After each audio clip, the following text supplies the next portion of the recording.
live. We've got about 40 seconds to go.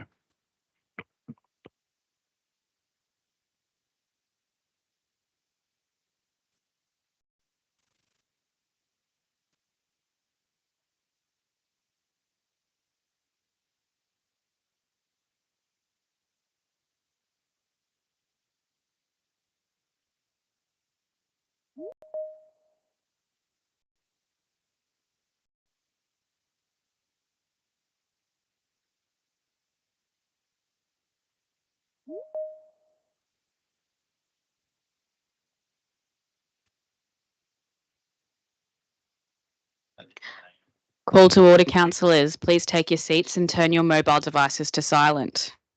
It is 9 a.m. Welcome to the Ordinary Council meeting on the 26th of November 2024, the second meeting for the current term of council.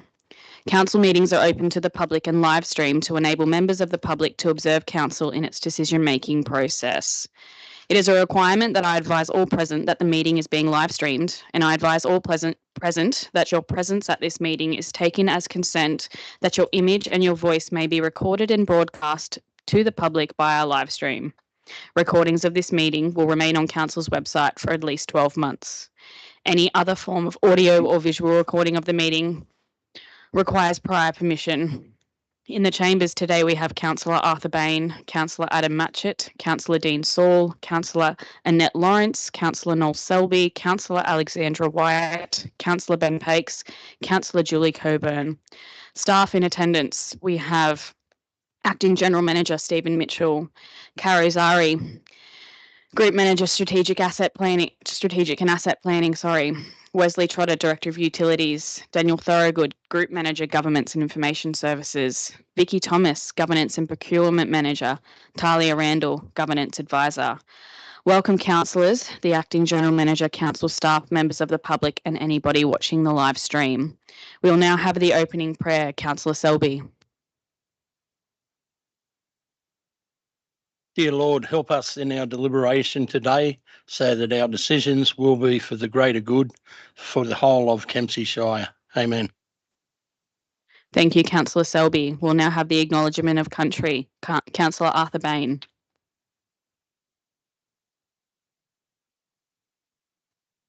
Maringbu, Madam Mayor.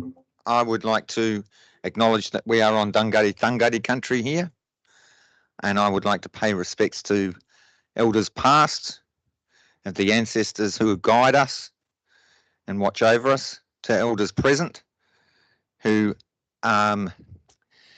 face many challenges and have to show courage and wisdom.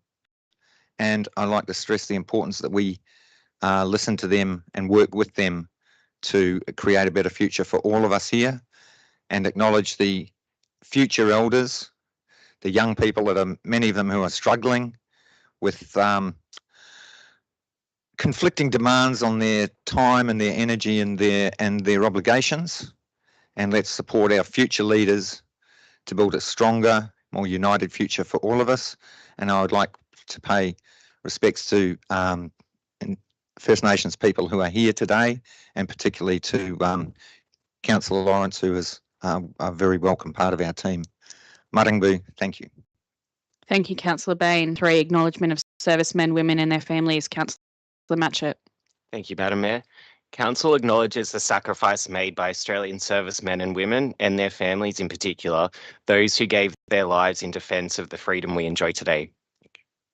Thank you, Councillor Matchett. We now move to item 4, apologies and applications for a leave of absence or attendance by audio-visual link by councillors. We have none. We'll now move to item number 5, which is confirmation of minutes for the ordinary meeting on,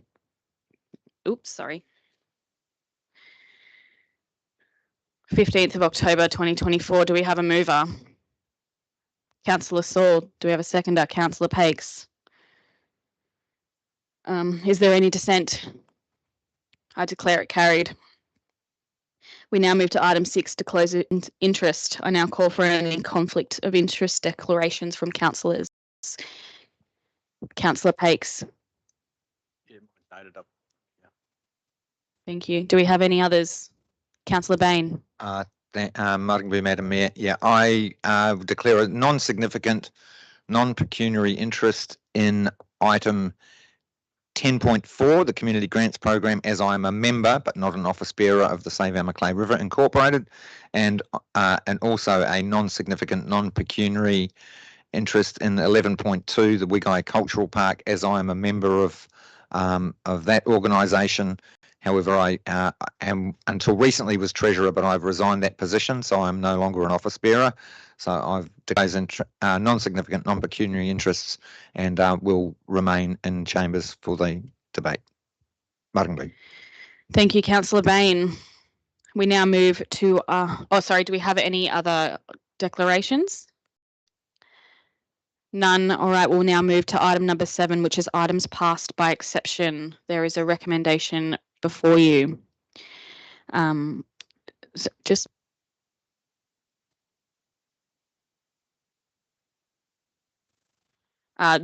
noting that the items that have had declarations of conflict of interest will need to be removed from the block, so they'll be removed. Before we move this motion or take questions, do councillors also want to remove any of the items so they may speak to them or vote against them?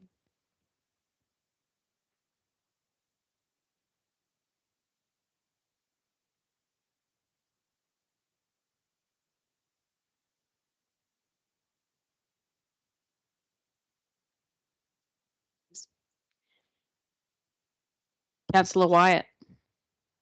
Thank you. I just want to move 12.1 and 12.1, thanks.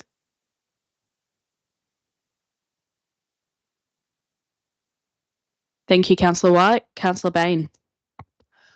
Martin, Madam Mayor, I would like to ask a question, item 10.8 with the annual report and the state of our Shire report.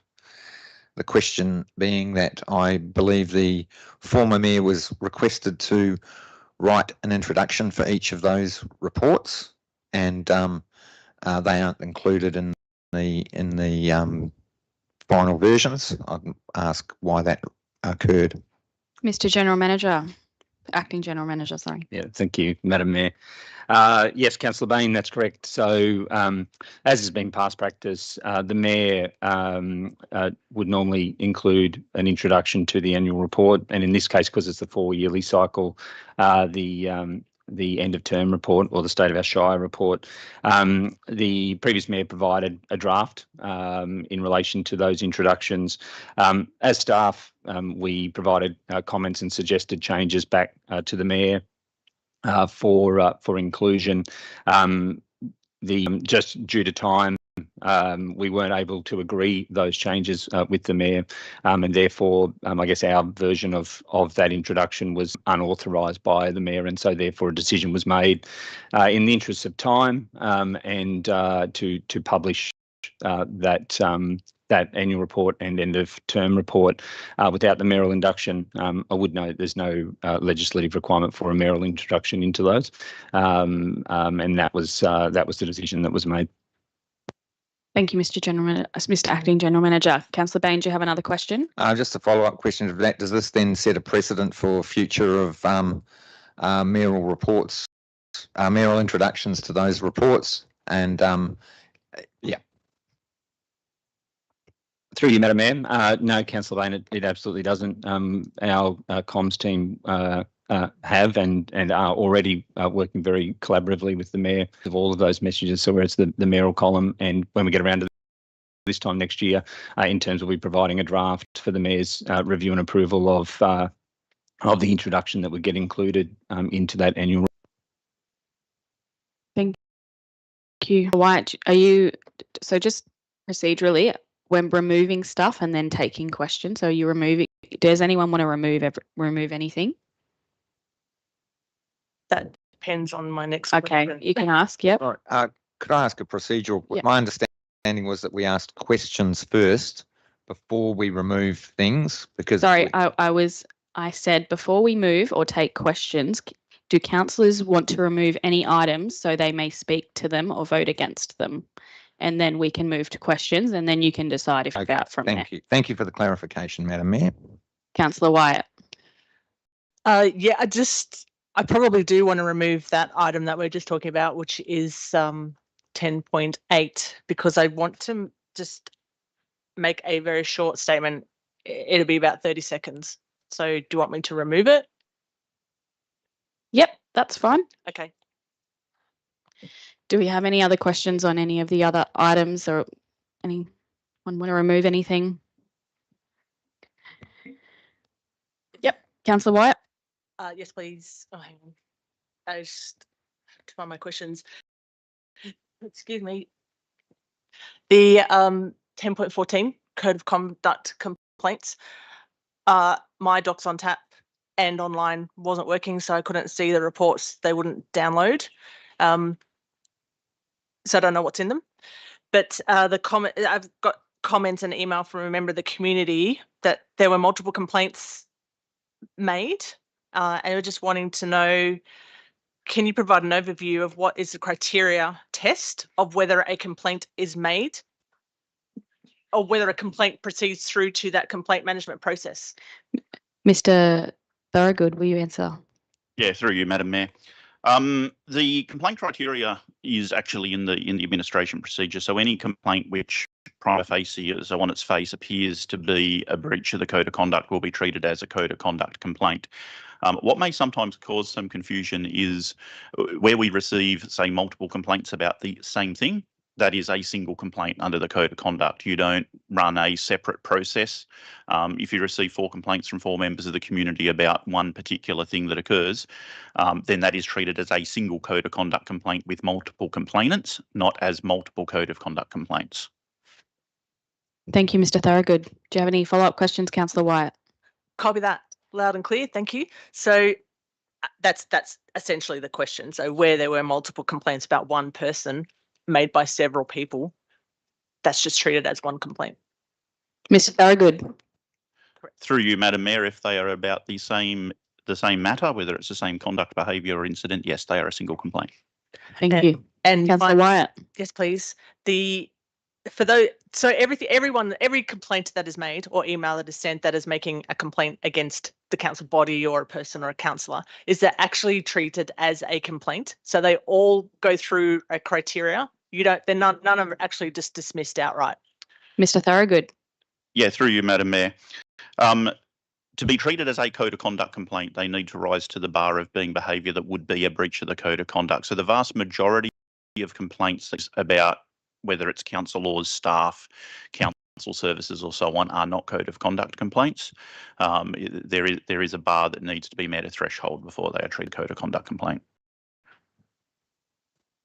Thank you, Mr. Thorogood. Councillor Selby. Yeah, I just wonder, it said in there that there was only one complaint last year. Can you tell us what that complaint was? Mr. Thorogood.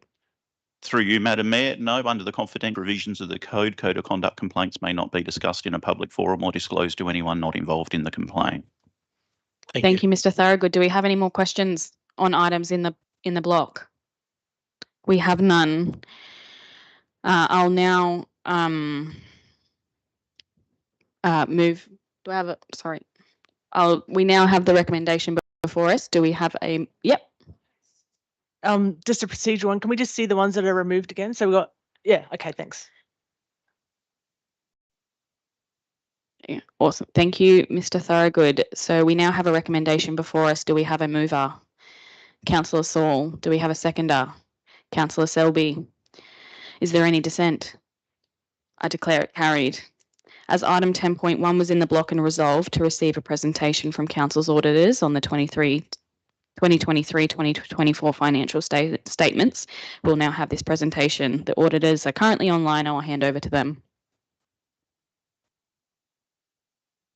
Thank you, Madam Mayor. And thank you, councillors. Today, we're going to present the conduct of the audit report for 2024. The financial audit has been finalised, and is Garode Fitzgerald from the Audit Office of New South Wales. And the first part of the presentation will be an understanding of the Audit Officer's roles and what they have on their planner for the coming years in relation to local government and other performance audits. So I'll hand over to Garode. Thank you, Kevin. Thank you, Mayor and councillors. for the invite to present what we're working on this year and also the report and the conduct of the audit. So the audit office has been around years. We just celebrated our 200th anniversary earlier in the year, and we've been holding government, or helping Parliament hold government to account during that 200-year period, and we've been doing that in the local government sector since 2016. I'm not sure whether the slides are up. The slides yeah, are up, Jared, let's but you're just lagging a little bit. here. If you can go to the next. Oh, okay. Is it okay if I turn off my camera? If that helps? That would be fine. Can you hear me? Okay, just let me know if I drop out. Okay, so the end of the program, if you can skip to the next slide, please. So the Auditor General wants to communicate upfront to state and local government agencies what areas on in the coming year, and also the 2 years following that. And he communicates that largely through the annual work program. The program is developed through consultation with various stakeholders and with Parliament, and obviously priority issues and risks across the sector. And for the 2024-27 plan, the Auditor General plans to focus on financial reporting and governance and performance, internal controls and governance, and other areas of interest along the way as we're conducting. Sometimes things come up in that particular year that are very relevant for the sector. During the year, we also investigate options to analyse financial sustainability as part of the audit program of work. We also look at what we call performance audits, so that looks usually at some aspect of efficiency, economy, or effectiveness of programs or certain expenditure, and also potentially look at compliance with certain pieces of legislation. The performance audits we're looking at in the short term and the next 3 years are around long-term financial planning within local government, also climate risks to local government assets and services. We're also intended on doing a follow-up on performance management and monitoring. We also intend looking at waste management and the audits of governance issues within a particular council. Also, our governing legislation requires us to have regard to wastage of public resources, and our audits are intended to explore what entities have fulfilled their requirements in ensuring efficient and prudent use of resources. So this potentially will look at how agencies commission non-public sector organisations to help them deliver services and programmes on their behalf. And the Auditor General's programme is also looking to examine how effectively any economy agencies, councils, state agencies procure from non-public sector organisations. Next slide, please. So this, the first part of this slide looks at current audits underway. So the road asset management audit has actually just been tabled at Parliament late last week.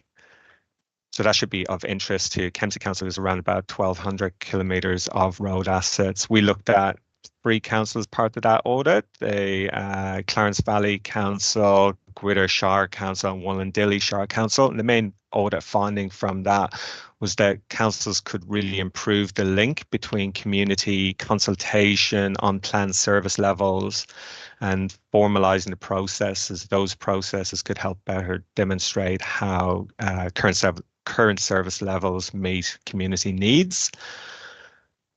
There's also an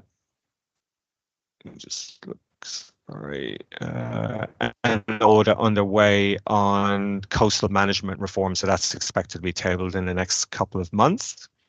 And in the 25 to 27 period, we're looking at climate change, climate risks to local government assets and services.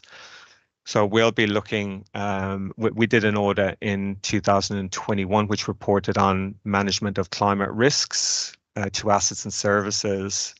and we'll be looking to follow up and extend on that audit. We're also, as I mentioned earlier, looking at long-term financial planning. So the aspect we'll likely look at will be an assessment of whether a selected sample of councils have established effective and compliant long-term financial plans to reflect their community's priorities and for services and assets and the delivery of those. We'll also be looking at waste management and potentially around how effectively councils understand and address service needs and obligations within their waste and recycling, collection and disposal services. And also the Auditor General intends to look at some governance issues within a particular council, and sometimes the Auditor General receives requests for special reviews from either Parliament or just some disclosures from maybe a member of the public or a parliamentarian, and we consider those as well, and usually allow some scope for at least one of those during our year. And we'll also look at just the audit of governance issues within a particular council. And cybersecurity is a theme that's running through each of our audit and financial years. So again, no surprise that there will be a continued focus on cybersecurity, the risks, and we'll select one or more government agencies and see how New South Wales government policy and mandatory requirements are complied with. But we might also look at Cybersecurity New South Wales and other agencies responsible for cybersecurity policy across New South Wales. And next slide, please. We also deliver or table a report to Parliament which summarises the outcomes of the financial audit. So again, this year we'll be tabling that report. Sorry, not this year, but we'll table that, I believe, in February, March. And that will deliver a report on the outcomes of the 23-24 local government audits across the 128 local councils and also the joint organisations and county councils. The audit results should show some improvement this year. There were quite a lot of qualifications last year across the sector, most of which related to the rural firefighting equipment. One of the councils that was caught up in that was Kempsey Council, and this year there's an unqualified audit opinion on that particular issue. And we've noted some improvements in a number of different areas, which will hopefully come through in that report when it's finalised. We also look at the financial control. So we issue what we call management letters to each of our councils, which outline findings specific to each of those audits and makes recommendations for improvements on controls. So we aggregate the outcomes of those management letters and report in those reports how councils have gone this year in issues identified, and also whether there are any repeat issues or high risk management letter issues. Also, we've added some specific topics this year. So we've surveyed councils on fraud controls and what kind of controls they have in place, also conflicts and how they manage those conflicts. We've looked at business continuity processes, and also had a deeper dive into internal audits across the sector. So there'll be some interesting reporting in those areas. And that is it for me. I'm happy to either take questions now, or will Kevin runs through the report on the conduct of the audit. Councillor White has a question for you. Yes, please. Just briefly, what kind of things would the Auditor General's Office be looking at with climate risk for local government for assets and services? What kind of things would you be looking at with that? Jared? Yeah, thank you. Well, obviously, there'll be more of a focus on their natural disasters or where they're prone to natural disasters, and looking at how well councils are preparing for or implementing the monitoring actions to adapt to the climate risks. And that will likely be against the current assets and the services, as well as their longer term strategic planning. But again, the audit itself will be scoped out more precisely over the next year. And if you want a little bit more detail, we also update those particular scopings as they progress and become on our website. Thank you, Mr. Fitzgerald. Do you have another question, Councillor Wyatt? Yes, please. Thank you. So there is an expectation in the local government sector to have actions within its operational plans to address climate risk. Is there? Yeah. Mr. Fitzgerald. I'm not qualified to actually answer that question. Thank you. Do we have any other questions, councillors? Councillor Wyatt. Yeah, I do. Maybe it's for the acting general manager instead. My question is sort of around, what if a council, being the council body, votes and it doesn't have support to implement climate risk or is a climate denier? Like how, and is that an issue for, passing an audit to make sure that it is prepared, we are adapting to climate risk and we have that in our long-term planning? If the council doesn't support that, where does that leave council in terms of failing an audit? Mr. Acting General Manager. Through you, Madam Mayor. I think until we see the scope of the audit, what's proposed by the Audit Office, it's too hard to comment on that. And in the interest of what's on the business that's on the agenda today, it's probably an item for discussion outside of that. Thank you. Do we have any other questions, councillors? No, I hand back to Mr. Franey. Thank you, Madam Mayor. And congratulations to all councils on your election or re-election, and Madam Mayor for your election as Mayor. Before I get on to the next slide, we have finalised the financial audit of the 2024 financial year, and the audit comprises a number of different facets. So we're auditing the general purpose financial statements, which is a consolidated set of financial statements that you would have seen and adopted, and that includes general fund, water fund, sewer fund, domestic waste, etc. So that's all the operations of council. There's also a special purpose financial report which provides income and expenditure statements and balance sheets for council's business and national competition policy. We also audit some grant acquittals for roads recovery and local roads and community infrastructure programs, and also so there's a number of different facets to the audit. It commences back in February when we issue the engagement plan to council, and that provides an understanding of the focus of the audit. The systems or the major revenue and expenditure item or income statement are tested during the year, so probably around May, June is when we attend council and do that testing. And then the final part of the audit is actually auditing the actual financial reports, special purpose and general purpose.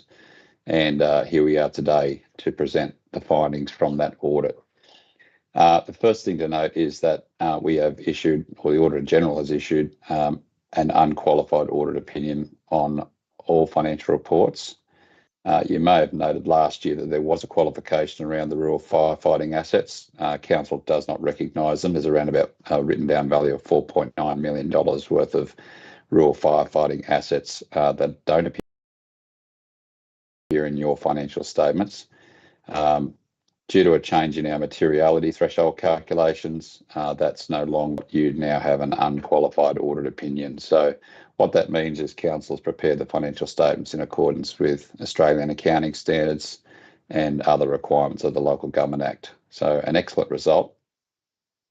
Also, I'd like to acknowledge the management team, the Acting General Manager and his team. In prior years, there's been a real struggle to get the financial statements done due to resourcing difficulties. This year, the team developed a plan, implemented it, and achieved preparation of financial reports and finalisation of the audit within the statutory deadline by 31st of October. So a great effort by the management team, and congratulations to them for doing that. So today's report will just focus on the key areas of the financial statements. This is called the Report on the Conduct of the Audit, and this is required under Section 417 of the Local Government Act. The first are the major movements in the income statement line items. You can see there that most items are fairly stable. Rates and annual charges increased due to rate pegging, grants and contributions revenue slightly down. That's largely due to operating grants being slightly down. Materials and services slightly up as you'd expect. Depreciation slightly up as you'd expect. And your operating result from continuing operations is pretty stable on last year's, just slightly down. The number that's probably the most important number on the page is the operating result before capital grants and contributions. So that's showing the result before council's reliance on capital grants. And when you account for capital grants, the income hits the income statement, but the expenditure hits the balance sheet. So it's a one-sided impact on the income statement. So you see there a deficit of $4.4 million. That was compared to a surplus of 1.8 in the prior year. Now that deficit of $4.4 million largely is attributable to general fund. There's a $10 million deficit in general fund and surpluses in water and sewer fund. So as the management team probably pointed out to you in presentations on your financial position, general fund is the fund that's under most pressure. It's subject to rate pegging, and there's some more work to be done to try and get general fund up to a break-even position or better. Next slide, please.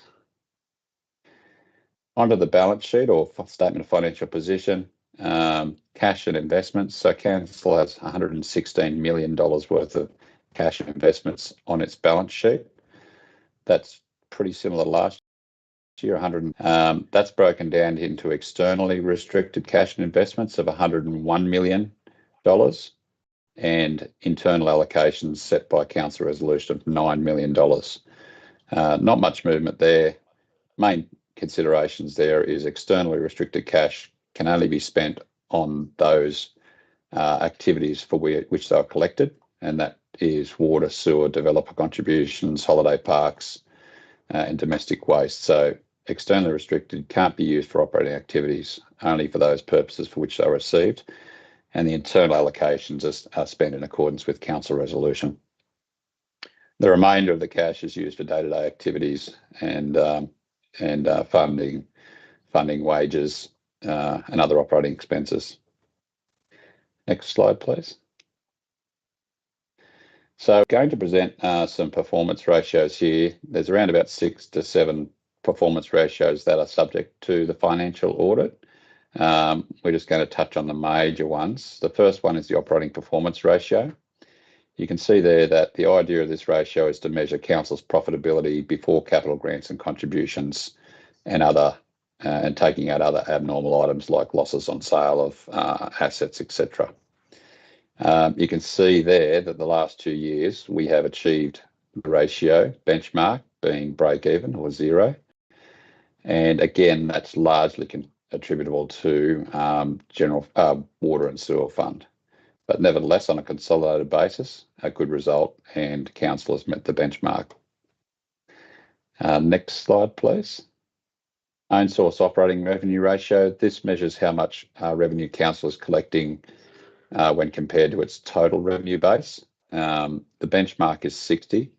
It's tried to show council how much we're generating from our own internal revenue sources like rates and annual charges and user charges, and place less reliance on outside grants. So we're pretty well meeting the benchmark there. In prior years, we've had a lot of capital grants and other revenue coming in for bushfires and floods, but now we're almost back to normal or business as usual. So that ratio is anticipated to, I guess, reach benchmark or exceed it in the future years. Next slide. Unrestricted current ratios is a liquidity measure. So the benchmark is 1.5. So what that ratio shows is that we have $2.19 in unrestricted current assets. So cash, investments, receivables, versus $1 of current liabilities. So we have met the benchmark there. That means we can pay our debts as and when they fall due, and that's a good result as well. It's not too high, but it's not too low. Next one. Rates and annual charges outstanding percentage shows how well we're collecting our rates and annual charges, and that's trending down, which is an exceptional result in these economic times. That's a pretty good ratio for any council. Some councils are plateauing and others are increasing due to various reasons, but 7.49, the benchmark's 10% for a regional council. So they're the slides. Next slide, please. Sorry.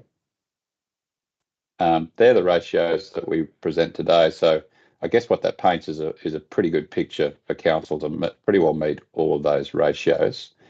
But remember, that's on a consolidated basis. If you look at those ratios for general fund standalone, they won't deliver those results. Around the operating performance ratio, that wouldn't meet benchmark.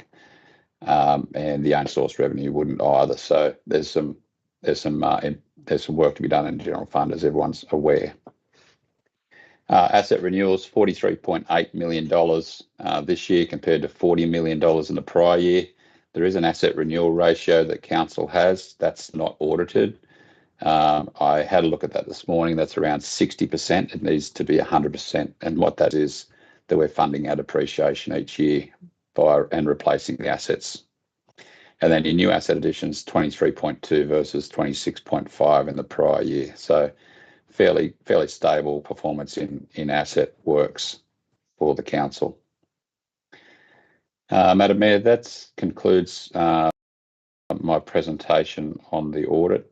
Once again, I'd like to thank the management team for their efforts in supporting us to finalise the audit process. And once again, congratulations to them to getting the financial reporting process back on track. And I'm happy to take any questions. Thank you, Mr. Franey. Councillors, do we have any questions? I had one for you, Mr. Franey, and I don't know if you're actually able to answer it. I guess in terms of getting it on time, was this and when we've got our audit completed, is this a great result compared to, I guess, other councils around New South Wales? Look, I wouldn't call it a great result. It's an expected result. There are some councils that have struggled in prior years due to natural resources and I guess the difficulty in finding good qualified staff to undertake the accounting processes. But for Kempsey, it has been a bit of a struggle for the last 2 years and to get it back on track. There's more work to be done, obviously. I think the name of the game is to get the financial reporting process over and done as quickly as possible so that the staff can move on to more important operational matters. But to bring it back, I guess in the prior year, we didn't finish until February. So that's the improvement that you've experienced in the current year. Thank you, Mr. Franey. And I note that's a very accountant way of answering that question. Do we have any other questions for Mr. Franey? No, we don't. So thank you, Mr. Franey, Mr. Fitzgerald, for your presentation. That was much appreciated. And congratulations to the staff on getting that item completed. It is quite a significant body of work. Agreed. Thank you.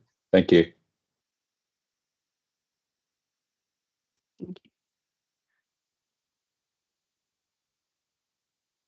Thank you. We'll now move to item 8.1, which is a mayoral minute, and this is regarding the general manager's recruitment. The motion is before you, and I won't take the time to read it all out to all of you, given the significance of it. So I will just move into opening the motion. So this mayoral minute relates to the recruitment process for the general manager, noting a change to the name CEO, and importantly to thank Mr. Craig Milburn for his past 6 years service to Kempsey Shire Council and over 35 years in local government overall. Outline the importance of this mayoral minute in establishing the process for hiring a new general manager or CEO who will be responsible for leading the staff of the organisation. This role is of the utmost importance for the organisation, and the appointment is at a crucial time for council given given the challenges we're facing and the work that has been done and needed to be continued, particularly towards financial sustainability. The change from general manager to CEO is in line with the changes seen across the industry and indeed seen at our closely neighbouring councils. This will help in attracting candidates through the recruitment process and be in line with standards. The recruitment process will be rigorous. As you'll note, we'll be looking to work with an external recruiter and is in line with the recommendations from the Office of Local Government. This includes establishing a recruitment panel, as I said, engaging a provider and reviewing the position description and salary. This will ensure a sound and effective process and work to secure the best possible candidate for Kempsey Shire Council. Leading this process is one of the most important functions of the Mayor and councillors, and having a balanced panel will ensure the integrity. I would like to thank Mr. Craig Milburn for his service to Council, and also Council conveys its sincere thanks to Mr. Milburn for his exemplary leadership of the organisation throughout unprecedented challenges, including the 2018 organisational restructure, natural disasters, including the Black Summer bushfires and many floods, and the COVID-19 pandemic. I commend Mr. Milburn's 30-year career in local government and his significant management contributions to Port Macquarie Hastings Council, Wollongong City Council, Coffs Harbour City Council and Shoalhaven City Council. I commend this motion and invite my fellow councillors to also give thanks. I'll now be taking any questions on this mayoral minute. Councillor Bain. Madam Mayor, can I foreshadow a procedural motion when we've dealt with 8.1 to just because there's people in the public gallery that may have items of interest that we can move up the agenda? Can I foreshadow that, please? Yes, Councillor Bain. And I thank you, Madam Mayor, and I would also like to move an amendment to the item 8.1 to remove item 4. And that would also impact on the wording of item 5 if it's successful in council. Thank you.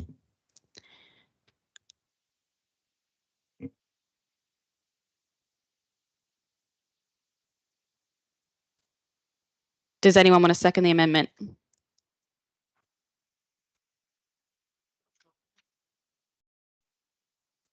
Councillor Selby.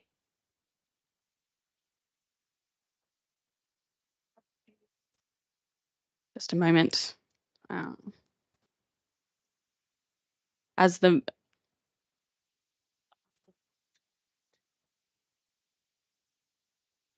just waiting for staff to put the amendment up on screen.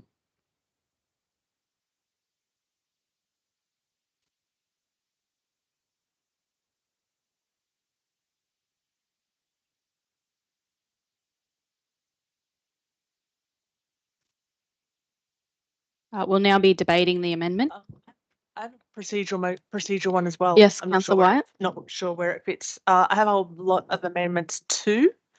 Where does that go after this? We will debate this amendment and then we will and then we'll move to your proposed amendment. So do we have any questions on this amendment first? And then I will be taking speakers for and against. And do you want to speak to your amendment first?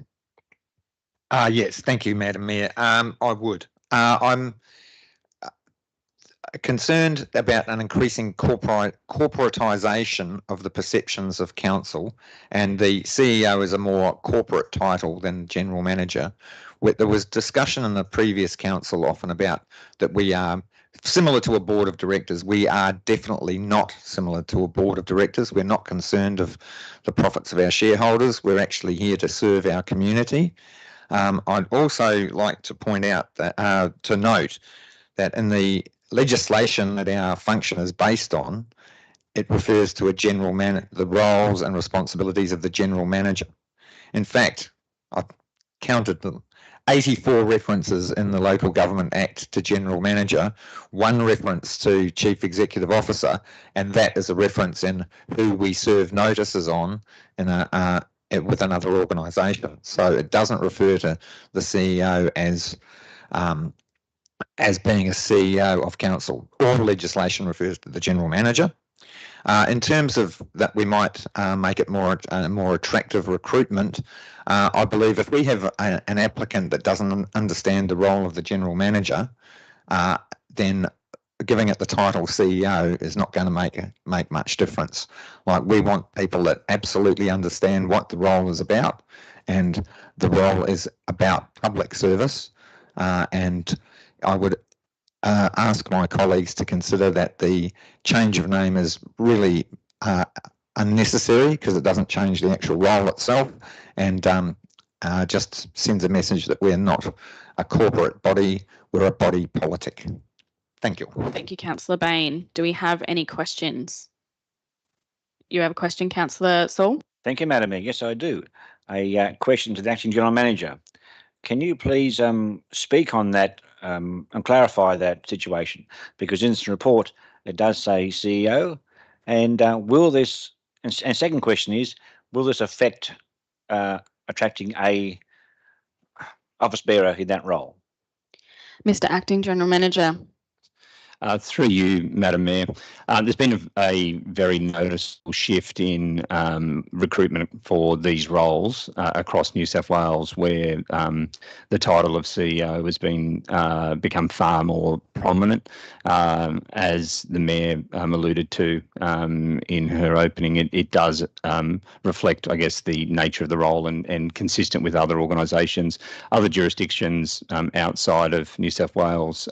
It's common in terms of CEO, and so it's common in terms of using the term CEO. So I guess in terms of potentially recruiting candidates from outside of New South Wales, then that would be something that to be considered as well. And I'd probably just ask Mr. Thorogood maybe to add a little bit in relation to the Act.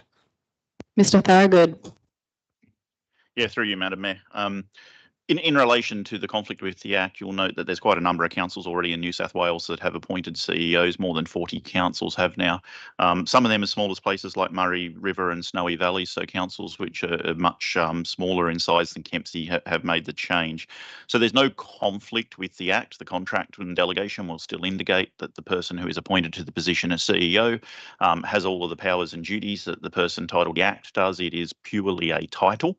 It doesn't change anything in a legal sense. Thank you, Mr. Thorogood. Do we have any more questions on the amendment? Councillor Coburn.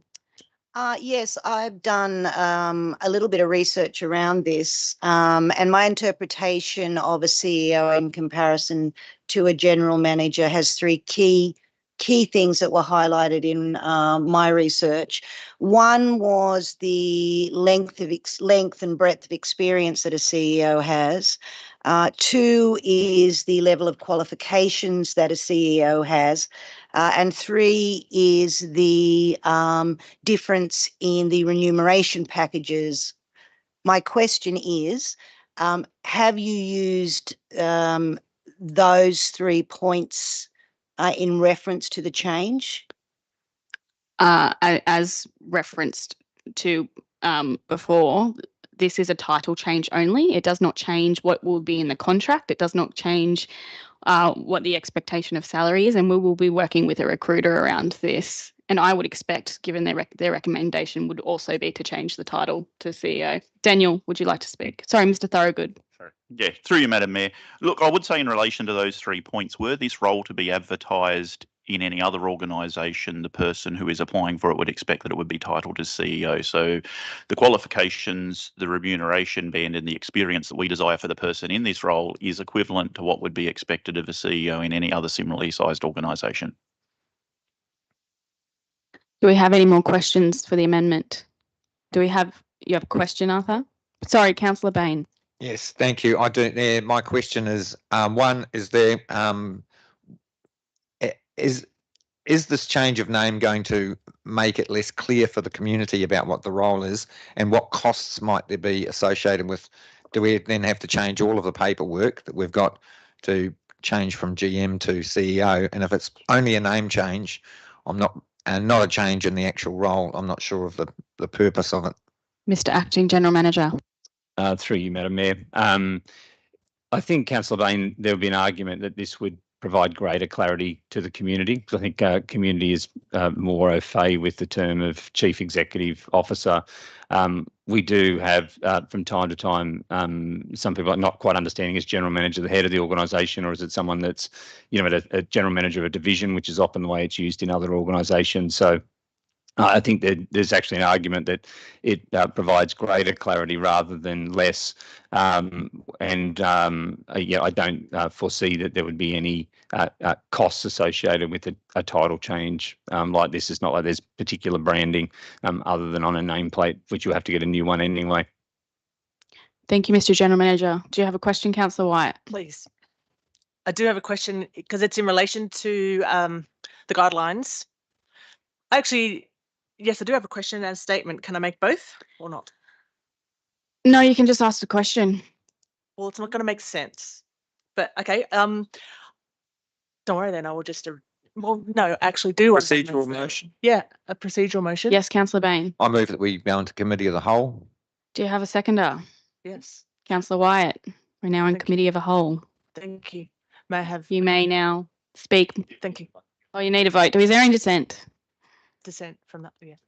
Is there any dissent to move into committee as a whole? So of a whole, there is one. I declare it carried. Or two. There is two.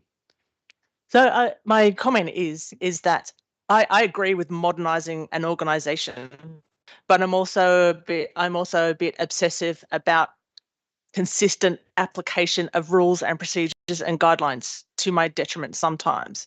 So I agree with the CEO, but where I'm conflicted is that we are then recruiting to 2011 guidelines. And so unless those guidelines are changed, then I don't support the CEO and that's just me being obsessive and consistent about it. I don't see why you want to modernise to a CEO when we got to recruit to a 14-year-old guidelines and a 14-year-old contract. I can't justify that in my head unless you can help me justify that. Mr. Acting General Manager, do you have a response? Through you, Madam Mayor. Yeah, the contract obviously that would be recruited to is only for a 5-year period. And the advice I've just got from Mr. Thorogood is that template was just revised in the last sort of 12 or 18 months. As to I guess in terms of where the regulations and the latest review of those, notwithstanding the comment I made that is the latest. I think what I would reiterate is that there's been a move around towards changing the title towards CEO. Ultimately, it's going to be for the councillors to decide what they think is best in terms of recruiting the candidate that you need to lead the organisation going forward. I guess, as what's in the mayoral minute, and I guess the advice from staff is that that's moving in a direction that is more contemporary, is better understood, and in personal professional opinion, will have a better chance of recruiting the candidate that we want to get to lead the council organisation into the future. Thank you, Mr. Stephen Mitchell, and I will comment that as well, if we recruit a CEO and they're going to things like local government conference, they're going to events, and there is a move towards the CEO rather than general manager, we could potentially in 2 or 3 years have someone who is known as general manager with a flurry of CEOs across the state, which will then, I guess, make them feel less confident potentially in their role, and I guess really delineate from, I guess, where the industry is moving to. Councillor Bain, did you have a question? Just about what's on the screen at the moment, the council moving to committee of the whole, that was against was councillors Matchett and was Saul and Matchett. That's noted and changed.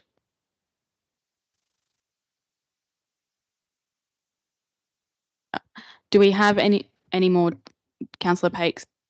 Yeah, my question is around messaging. Messaging is very important from you, Madam Mayor, to the community, and also from the CEO or General Manager. I think that's a question of how that may be messaged to the community, and I'll put that to both of you to answer. Mr. Acting General Manager. Yeah, through you, Madam Mayor. So with any process like this, Councillor Pakes, there'd be a whole lot of communications to keep the community updated as it progresses. And obviously, when the General Manager announced his resignation, there was a media release around that to obviously inform the community There would be some sort of comms that will come out the back of about this council meeting on all the resolutions, and so that will give an opportunity, depending on which way the councillors resolve in relation to this. If it is to change the title, then that will be picked up as part of that. And then as the recruitment process starts, it gives us a chance to keep informing the community of if there is a title change and what that recruitment process involves. So I think there'll be ample opportunities to build awareness and to inform the community, if I'm understanding sort of your question or your concern correctly. As we go, this process will take several months at least, and obviously having the Christmas New Year period in there will extend that a little bit, but there'll be ample opportunity over that period, and then when there's the appointment of the successful candidate, to really position that person and the title of that role and what they do as part of the comms around that. Thank you, Mr. General Manager.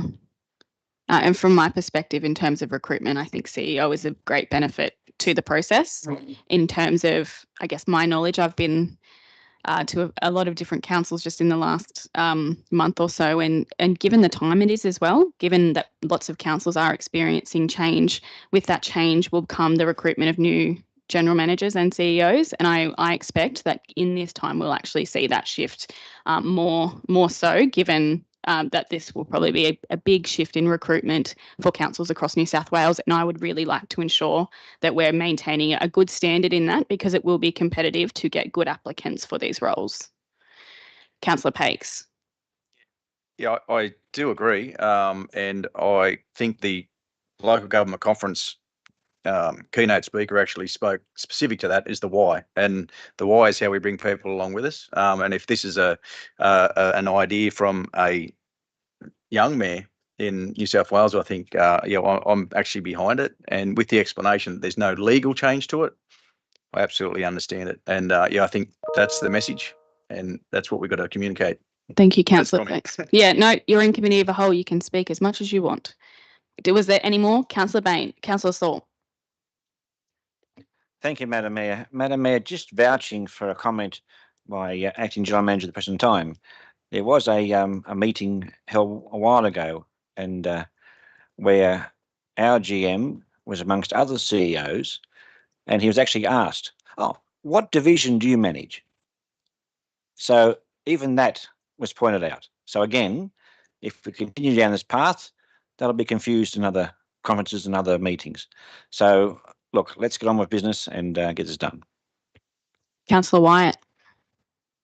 Procedural question within this. I have, as I said before, I've got a whole lot of other amendments. If this is passed, does that mean done and dusted, move on, can't go through with the next set of amendments? Because I raised that first up. Yeah.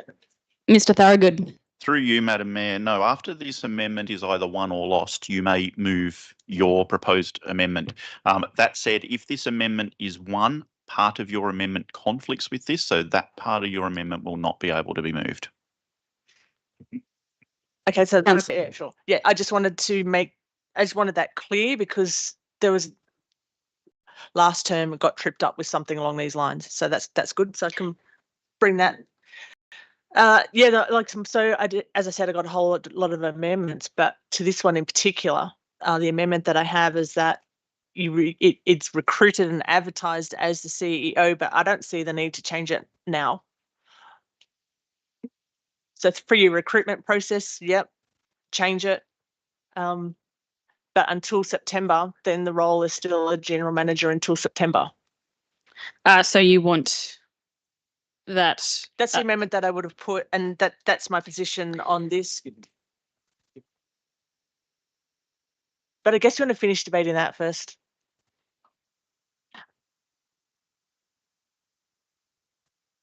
Can I foreshadow that then? No, don't worry about it. I'm confusing myself. Mr. Thorogood, can you give some advice? Yeah, through you, Madam Mayor. Look, what I'd suggest to councillors is, given that you are currently in committee and there are a number of ideas that you wish to I guess, discuss in this, I think it would be best for councillors to determine which amendments they would be happy with on the whole and which they would not while they're in committee, and wordsmith a final amendment, and when we come out of committee, a councillor can move that final amendment that people are predominantly in agreement on. So, Councillor White, would you like to put forward the amendments that you had, and we can see how they would work in there, given that we're already in workshop? Yeah, thank you. That's good. Is that them? So we can't really see which ones that I've got. Okay. All right. I can, because mine's in colour.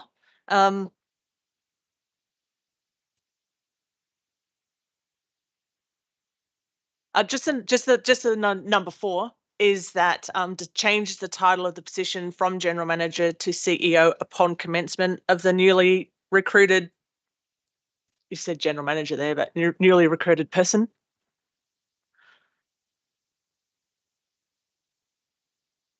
Because the proposal at the moment is to change it to CEO following, if this is adopted, is to change the role. Yeah, so I think that is a good amendment. I think for clarity of the community, I think change once we actually recruit for the role and they're appointed would be, for in the interest of clarity, a good amendment.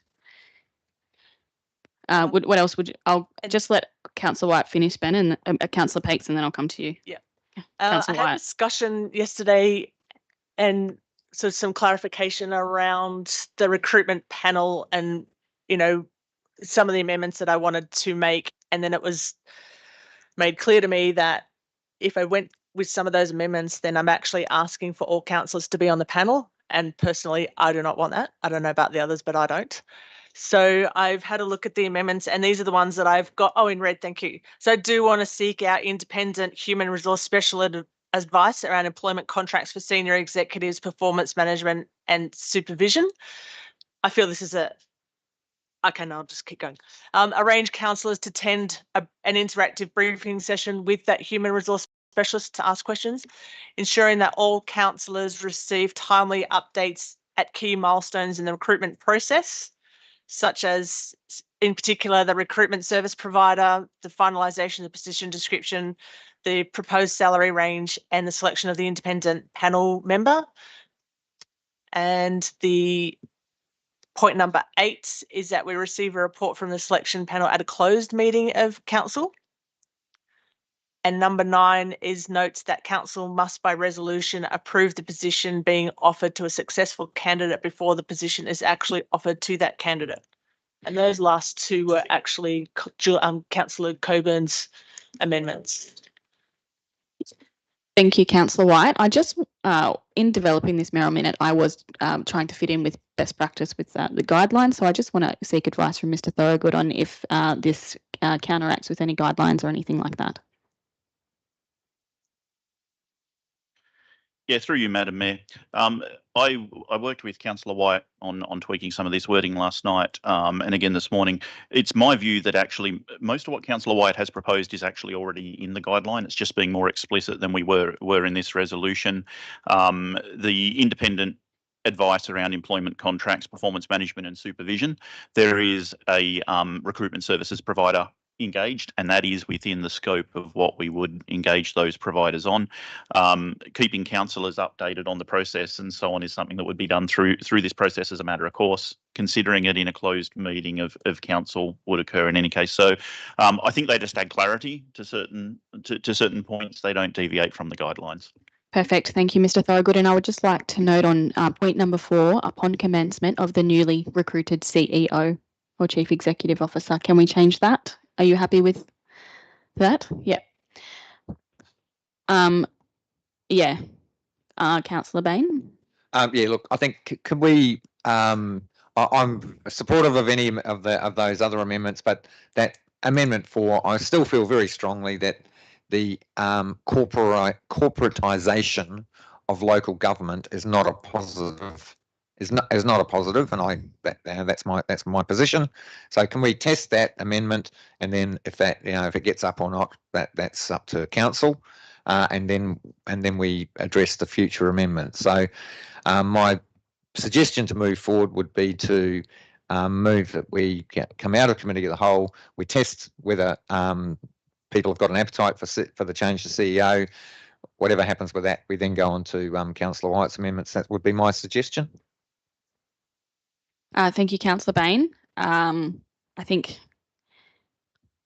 Mr. Thorogood, do you just want to speak to the process of the two ways we could deal with this? Yep. Yeah, through you, Madam Mayor. The process that Councillor Bain has proposed, that we come out of committee and a committee of the whole vote on the amendment and then either move back into committee or not, is perfectly acceptable. Also noting that you are currently effectively in a committee meeting, given you've moved into committee of the whole. The committee can also take a vote on something. It's not binding on council when they come out of committee, but if you want to find out whether or not councillors have an appetite for that amendment or not, you can take a vote in committee. Would you be comfortable with Sounds that? like a great way forward. Thank you very Thank much you. for the advice. Was that your? Well, before we do Councillor that, Manship? can I just quickly speak against that amendment? You can. Yeah. Sorry, respectfully, I disagree with Councillor Bain. I don't necessarily believe that this is a corporatisation of the position. I think if you look across businesses and community organisations, the title of CEO versus General Manager and the responsibilities that they entail are quite different. I do believe that CEO is a more appropriate reflection of the duties and the scope and the significance of this position. We're talking about, $1.5 billion in assets, hundreds of employees, so many different responsibilities. I certainly take your point, Councillor Bain, but I don't agree that this is a transition to a more corporate approach to this position. And as has already been mentioned as well, there is a greater shift within local government to this position. I think for the new general manager or CEO, it is important for their job title to be commensurate with their colleagues and for them to have that confidence and relevance in their meetings. And that's it. Thank you. Thank you. Given the conversation we just had, could we have a show of hands of who would support the change of title to CEO?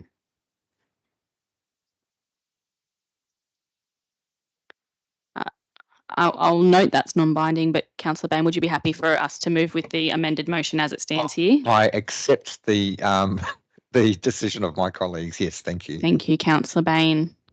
Would we have a motion to come out of committee now?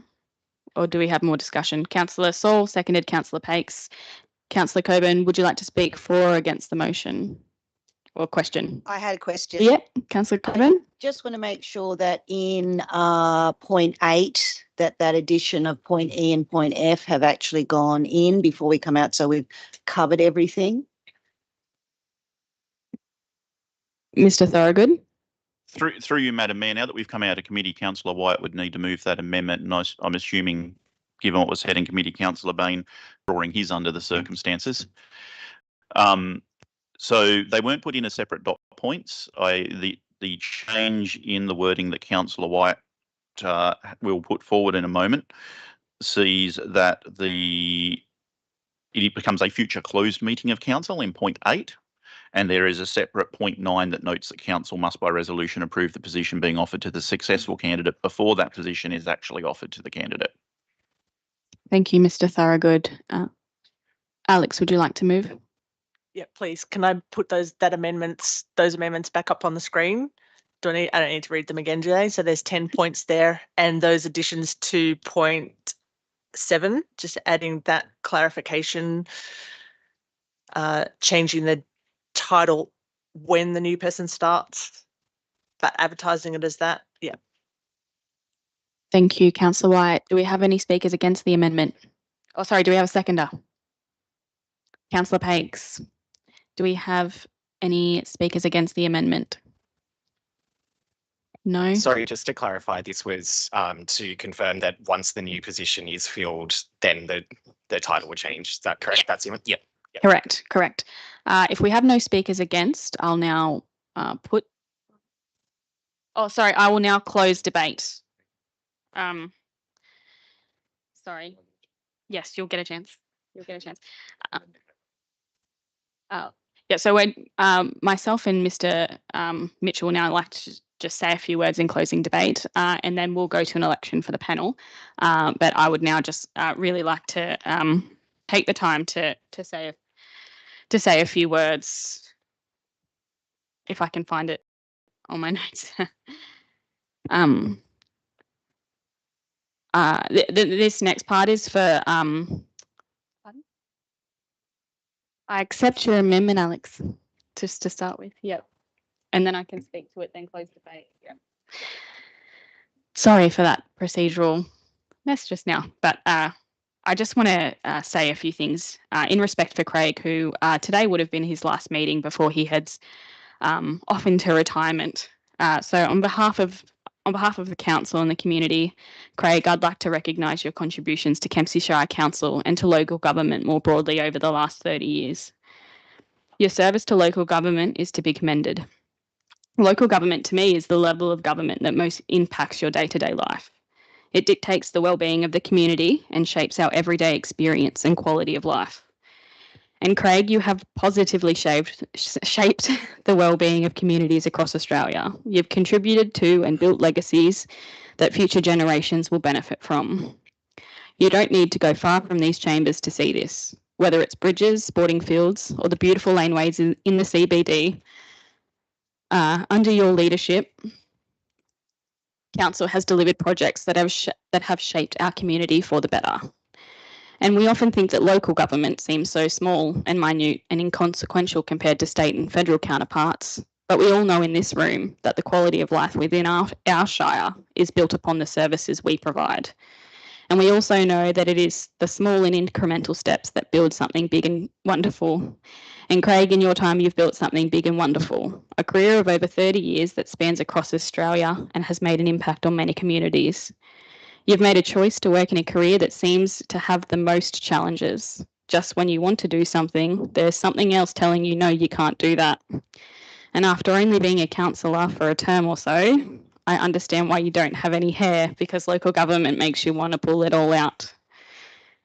While we have what seems like insurmountable challenges to overcome in our shire, there is no doubt there is just something feel good about Kempsey Shire Council. There is an appreciation from staff in the legacy of leadership you've left, a sense of pride and appreciation for working for this organisation. Even at Tamworth last week at the local government conference, so many people came to me and said Craig is fantastic and Kempsey Shire Council is a level above. I hope you leave knowing that you left Kempsey Shire Council in a better place than you found it, which is most of any of us can ever hope for in our lives. Since I've known Craig, he has repeatedly said that we are better together. This was never just about council, but for all of our community. It was about bringing everyone together, because at the end of the day, whether we have bushfires, floods or pandemics, the only thing that we really have is each other. Bringing us together in events like the Music Muster or Sky Stories or the long list of things that council has been involved with over your tenure have made the fabric of our community richer. These events make those difficult and challenging times we go through easier, because while we all may not agree, we are in this together.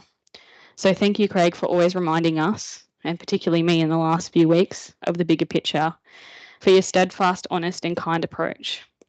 Craig, now's the time for you to pursue a new adventure with your beautiful partner, Karen.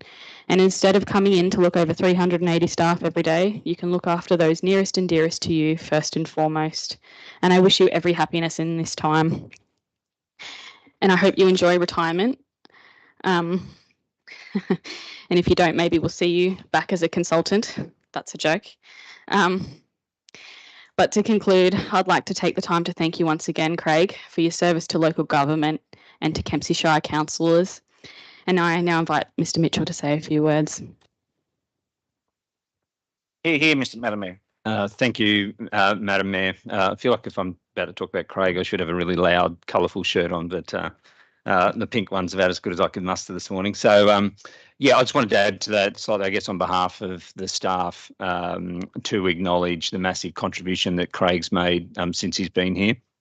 I was very fortunate to start. Yeah, thank you. I was very fortunate to start on the same day as Craig back in February 2018, and since that time, I've had the best seat in the House in some respects to witness what he's been able to achieve here. And I think particularly having an inside view of that and seeing the change from an organisational culture perspective has been quite profound, and to see the organisation shift considerably in terms of the culture, the focus on community, and just internally in terms of the way we go about things has been amazing. The other thing I would say in relation to Craig is that his leadership through really tough periods, which the Mayor has just alluded to, through the fires, the floods, and COVID, was at a level that I've never experienced for someone operating in a CEO or GM role. And I think, I guess firsthand seeing him at the Emergency Operations Centre and the Evacuation Centre during those events really showed the commitment to the community that he does have, which is a unique skill. The Mayor did say that Craig, and one of his great focus is on people and community, and that term of being better together. He also does, and is very clear around, and I think this group of councillors will recall that from out at South West Rocks, where he did say his focus is around building better communities and it's about relationships and people. And he has demonstrated that every day from a staff perspective. If you were to ask any of the staff, you would get the same answer, that the level of support and leadership that he's shown has been top shelf. He regularly walks the floor. He meets every new staff member and has done that ever since he started, and that's continued right up until today, and regularly drops into work sites. So he's by no means an invisible leader. He's someone I think that all staff have got a relationship, which doesn't always happen. So I guess just personally for me, he's been a great mentor, and has provided me the space to do my role, but also provided advice and guidance when I need, and I'll continue to lean on him going forward. And beyond that, we'll value that friendship. So it's a heartfelt thanks from me on behalf of all the staff to Craig's leadership over the last 7 years. Thank you, Mr. Mitchell. I'll now put the motion. Is there any dissent? I declare it carried. We have 15 minutes before morning tea. Do you have a procedural motion, Councillor Bain? Thank you, Madam Mayor. I believe there are people in the public in the Wigayi Food Tree Park 11.2, so I would suggest that if we could move that up the agenda, we might be able to get that done. Do we have a seconder? Councillor Matchett.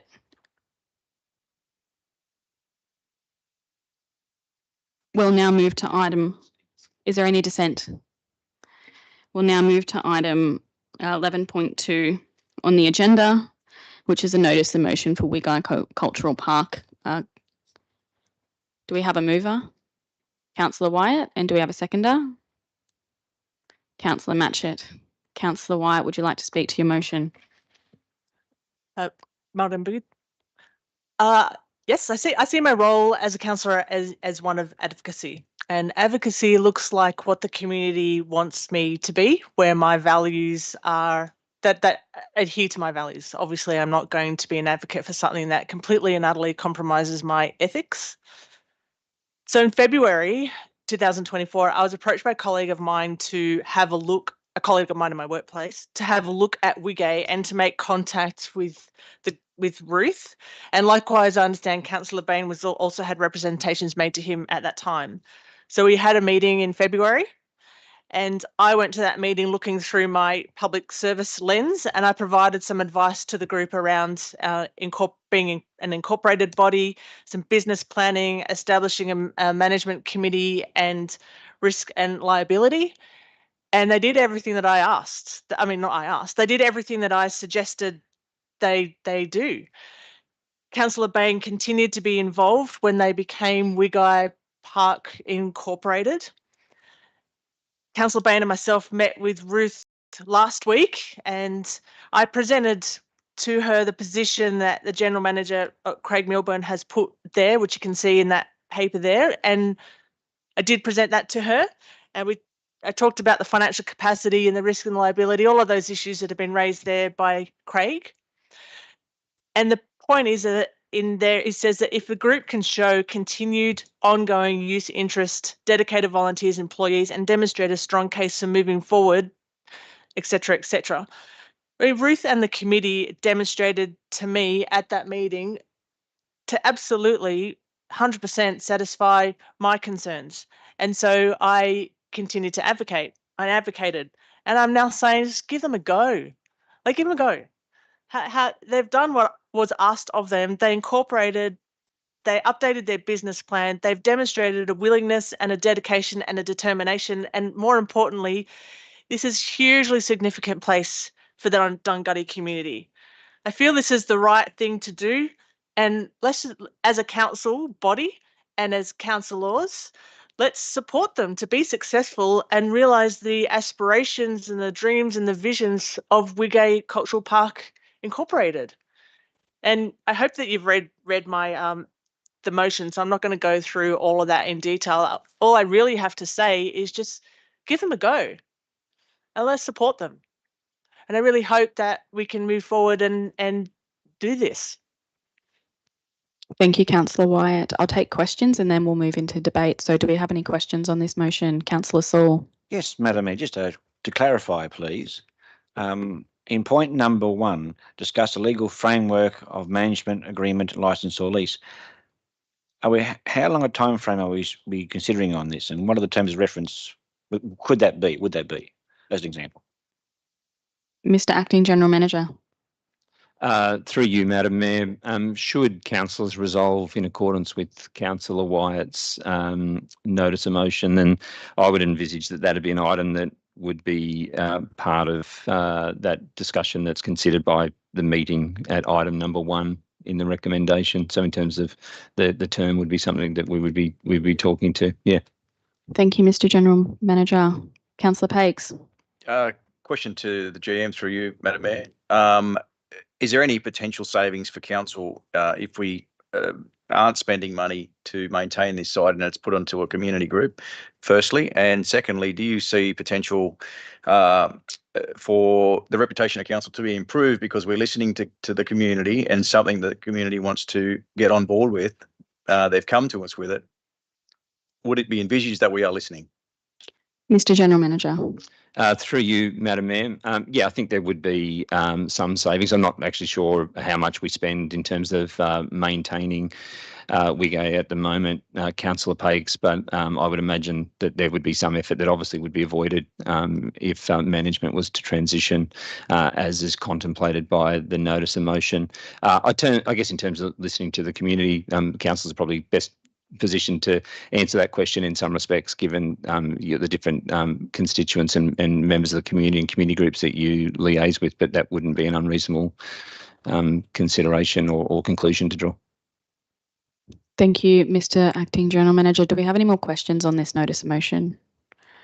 Do we have any speakers against? Do we have any speakers for? Councillor Bain. Marangu, Madam Mayor, I would like to speak for this. I think this the Wigayi Food Tree Park, as it was its original iteration, was a really successful operation between TAFE and community. Many people were involved in building that park back in the day that I remember when I worked at TAFE, and it was a fantastic tourism event, cultural place, and a place for reconciliation and bringing people together. I think one of the huge concerns that we have is around youth crime, and I think the opportunity there for engaging with community to be working, engaging in healing processes for all people. It's very, very clearly not a specifically Indigenous process. It's a reconciliation process. So I think it really aligns well with our council priorities and strategies. I believe from the stakeholders meeting that the GM held earlier, I'm not sure if it was earlier this year or last year, but that there is a budgeted amount for working in Wigayi, and I think it's a fantastic opportunity for us to build partnerships across community. So I commend this to my colleagues. Thank you. Thank you, Councillor Bain. Is there any more debate? Can I speak for through you, Madam Mayor? We'll have another speaker for. Is that allowed? I'll allow it. Thank you. I'd just like to recognise the work of the community. Previously, I walked down that hill from year 7 to 10 in Kempsey High School many years ago, and I do recall lots of activity in that area, and it's definitely has been a meeting place. I do recognise the many years of work from community in that area, and it's not just for one group; it's for the whole of the community. So yeah, I do absolutely support this as being one of many projects going forward that we may bring community together with. So yeah, it's not just about one group; it's about the wider the community and the message we are sending, and that we are listening, and we want people to come together. So yeah, absolutely hats off to the people in the gallery who have put time to this in the past, but this is a seed, and this is what we hope to grow into something a lot bigger in the future. So please, we are supporting you for this. Well, I'm speaking for this to support you, but it's a seed to be something that hopefully grows into much larger, and much more shade provided to everyone, if you look at it in a tree sense, so everyone can be involved, not just in this project, but hopefully there's more. So yeah, I'm definitely for this project. Thank you, Councillor Pakes. I'll now put the motion. Is there any dissent? There is no dissent. I declare it carried. We'll now be breaking for morning tea and we'll resume at 10:45.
Is now live. If we can return to our seats, councillors. Call to order.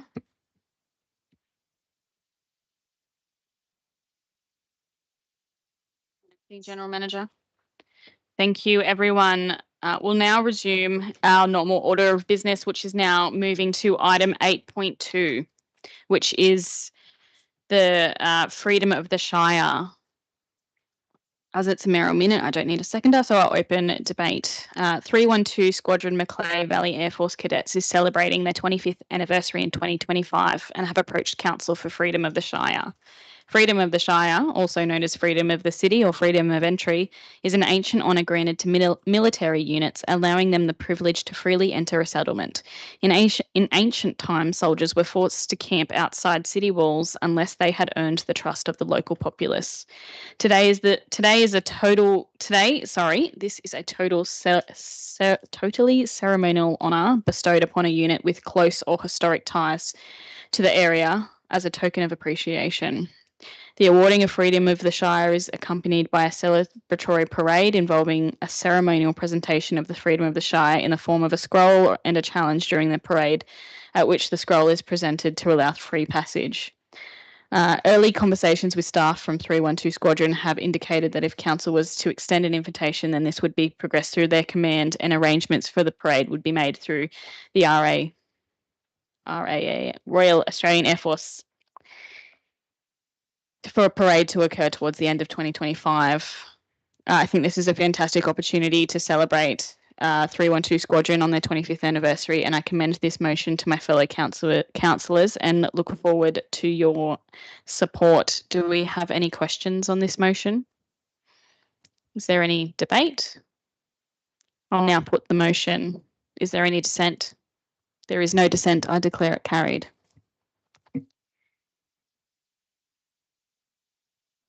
We'll now move to item 10.2, corporate performance, quarter 1, 2024 to 2025. Through you, Madam Mayor. Yep. Can I just put forward a procedural motion, please, to bring forward the Kempsey Airport feasibility review? Item 10.3. 10.3, yes. Do you have a seconder for that, Councillor Bain? Any dissent? There is no dissent. We'll now move to item 10.3, Kempsey Airport feasibility review. Do we have a mover? Councillor Bain, seconder Councillor Saul. Councillor Bain, would you like to speak to the motion? Thank you, Madam Mayor. Yes, thank you very much to staff as well for the report and the briefing that we got on the Kempsey Airport.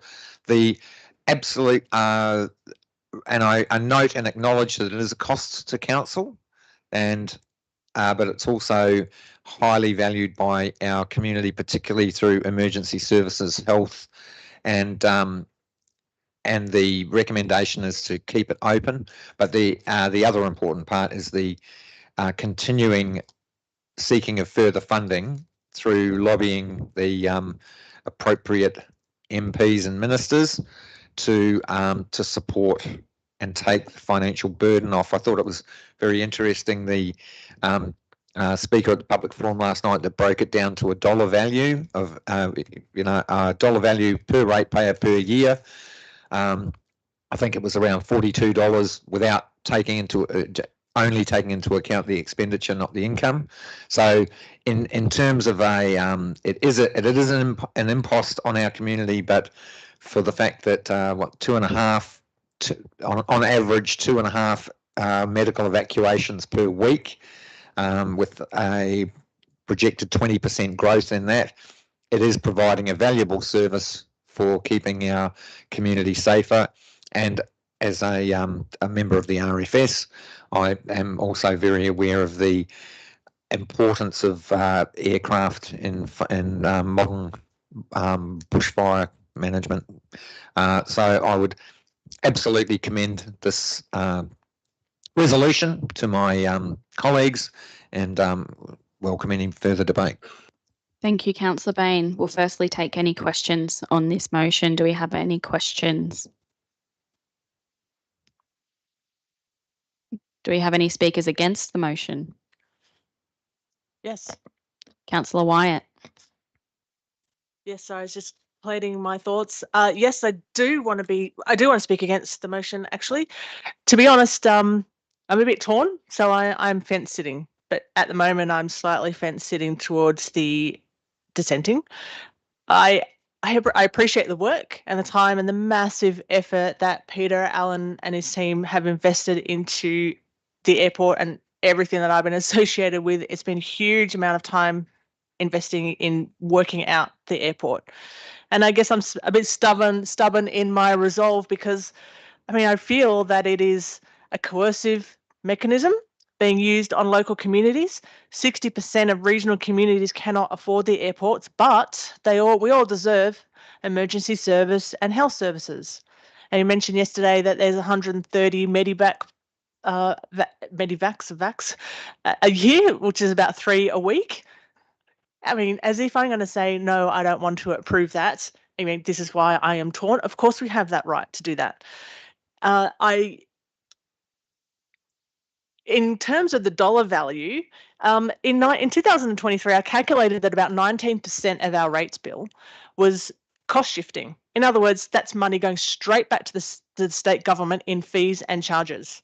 And Mr. Pearson raised a good point yesterday, which has just been reiterated by Councillor Bain here, that ratepayers will pay $41 insurance policy to have emergency services. We already pay emergency services. It's called the Emergency Services Levy. It is not an entitlement, it is a right, and it shouldn't come at a cost. You could also ask that the Environmental Services Levy is also another form of insurance to protect the environment and to prevent flooding. I asked some unanswerable questions yesterday about whether taking over the management in 1970 was in full agreement by council, and what I mean by that is, did the councils fully agree as recommended by the council, or was it, here you have to take it over? And then again in 1993, was that in full agreement by councils? Did they have a choice? Did they make that decision on an informed decision as supported by the council body and the councillors? And we can't answer that question. And then in 2019, there's an airport business plan which recommended that council attempt to dispose of the airport on the recommendation of council staff, but it wasn't supported. And knowing that there is the requirement in the deed that said you must maintain an airport, we don't know what the decision making was around at that time and whether council got that advice. And if they did get that advice, what was it? And if the deed was the same, then why put it up in the first place? When the answer is no, because we've got this big coercive threat of there is a deed and you must maintain it. So yes, I've talked about it already. So yeah, I want to be stern in my response and stick to my principles about cost shifting. And I was thinking about putting up an amendment, which I don't think I will, but I'm going to tell you what it is anyway.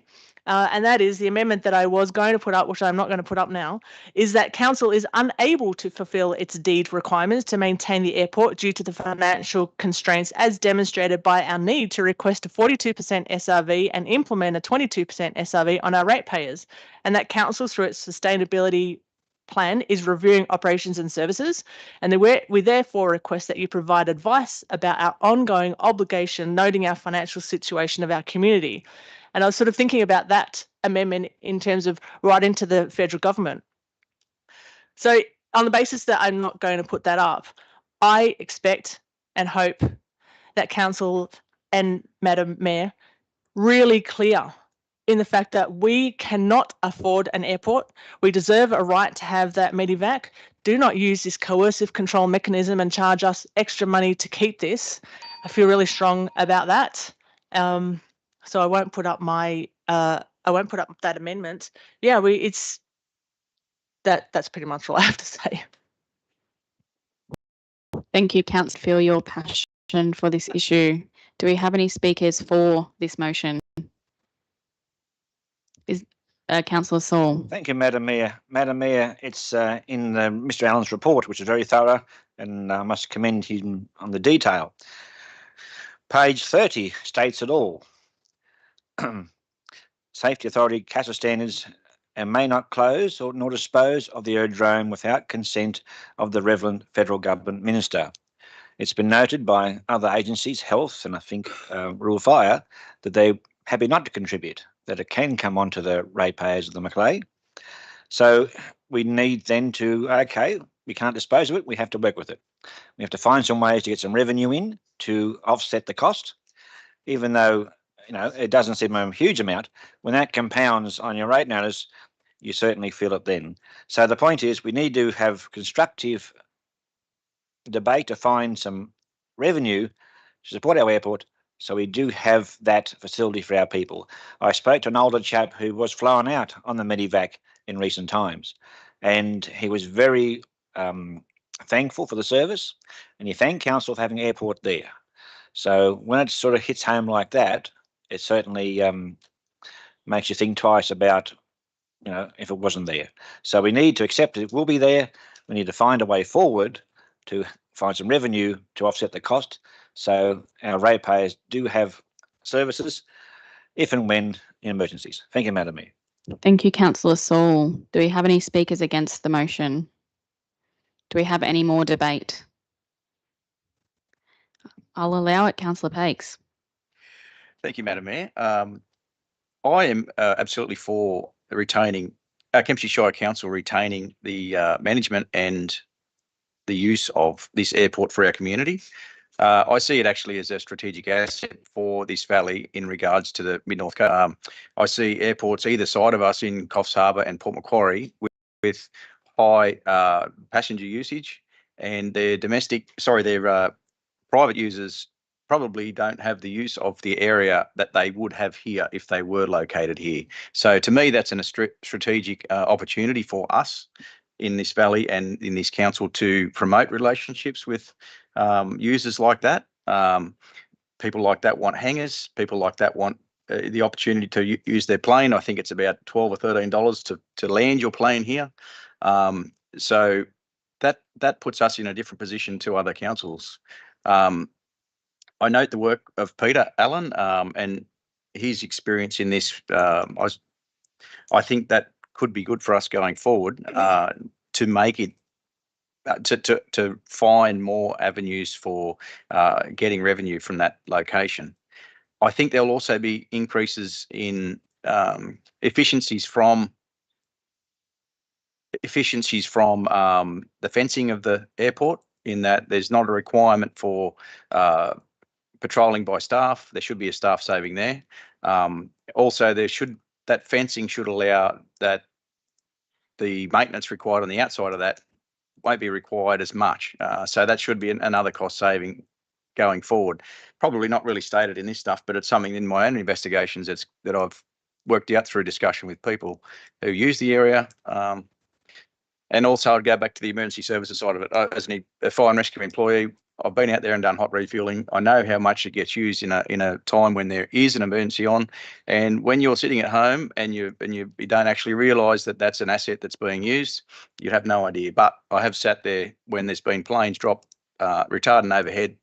Those planes actually come from Newcastle, some of them. So there is a strategic opportunity for us to be an area for that if we can provide the services. So I'm for the airport to be maintained by us. I'm also for maintaining the size of the runway as it is.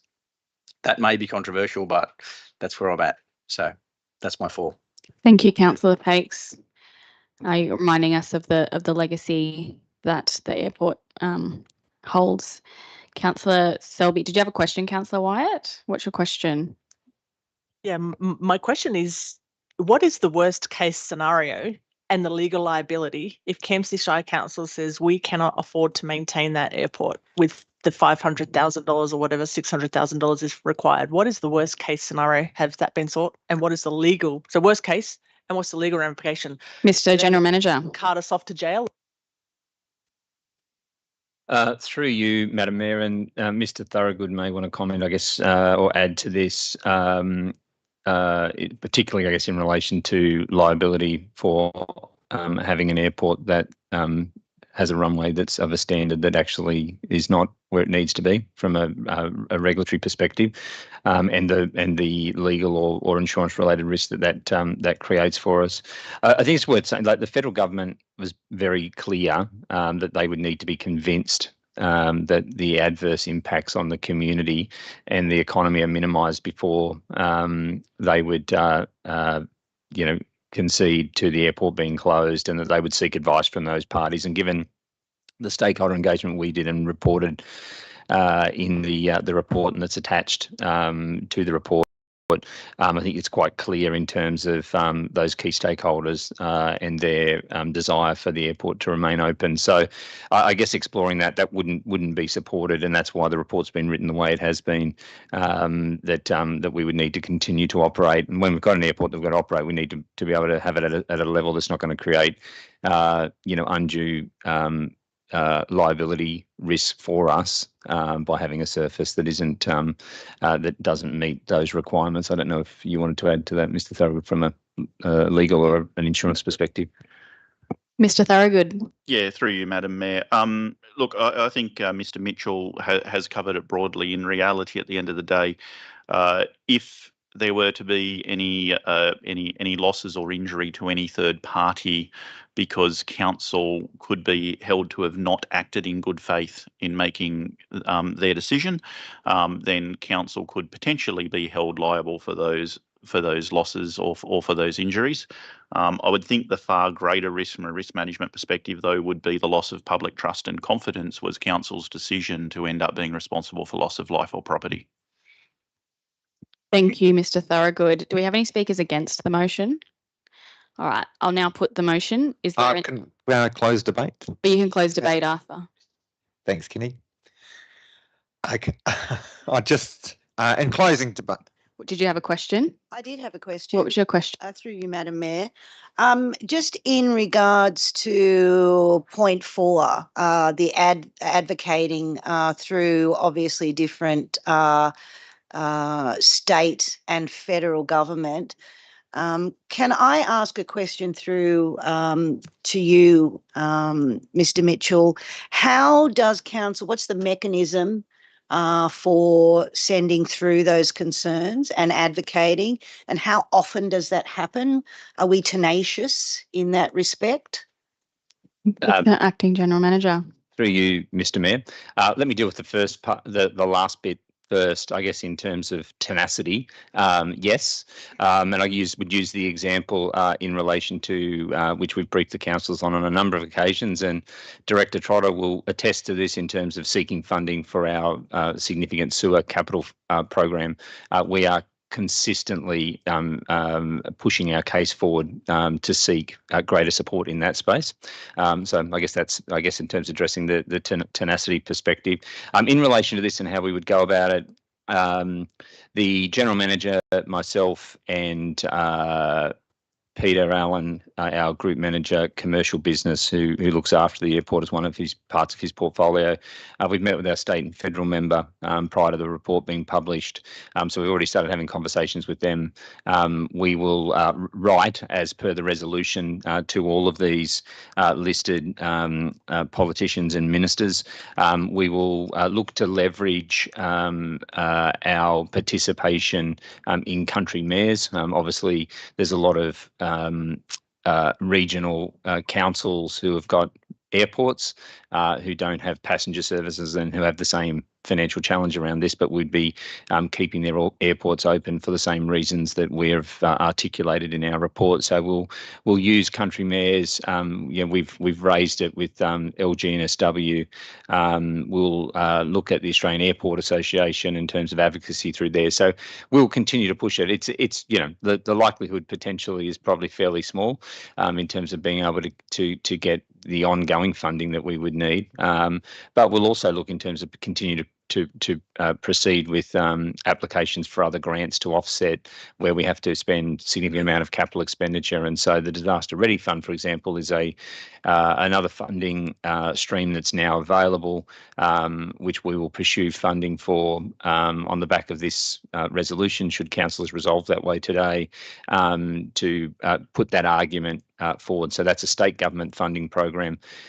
We've got the funding we've got is federal government under the Regional Airports Program. And so this resolution and calling it out in the resolution will hopefully help in terms of that grant application as well, which may offset some of the capital expenditure that we would otherwise have to contribute from general funds. So yeah, hopefully that gives you an understanding. We'll sort of go through all of those avenues, as best we can, and it'll be something that we just continue to progress and advocate for. Okay. Is there any more questions? You had a question, Councillor Selby? Well, no, I'd just like to say that I agree with Councillor Saul and Councillor Pax. I've been out to the airport myself, spoken to the people out there, and there is a thought out there that they want more hangars, the whole lot out there. I think there's 5 of them prepared to put in this forum from what I've heard, which I think will help increasing, some of the, increasing some of our, taking away from some of our costs. Mr. Mitchell.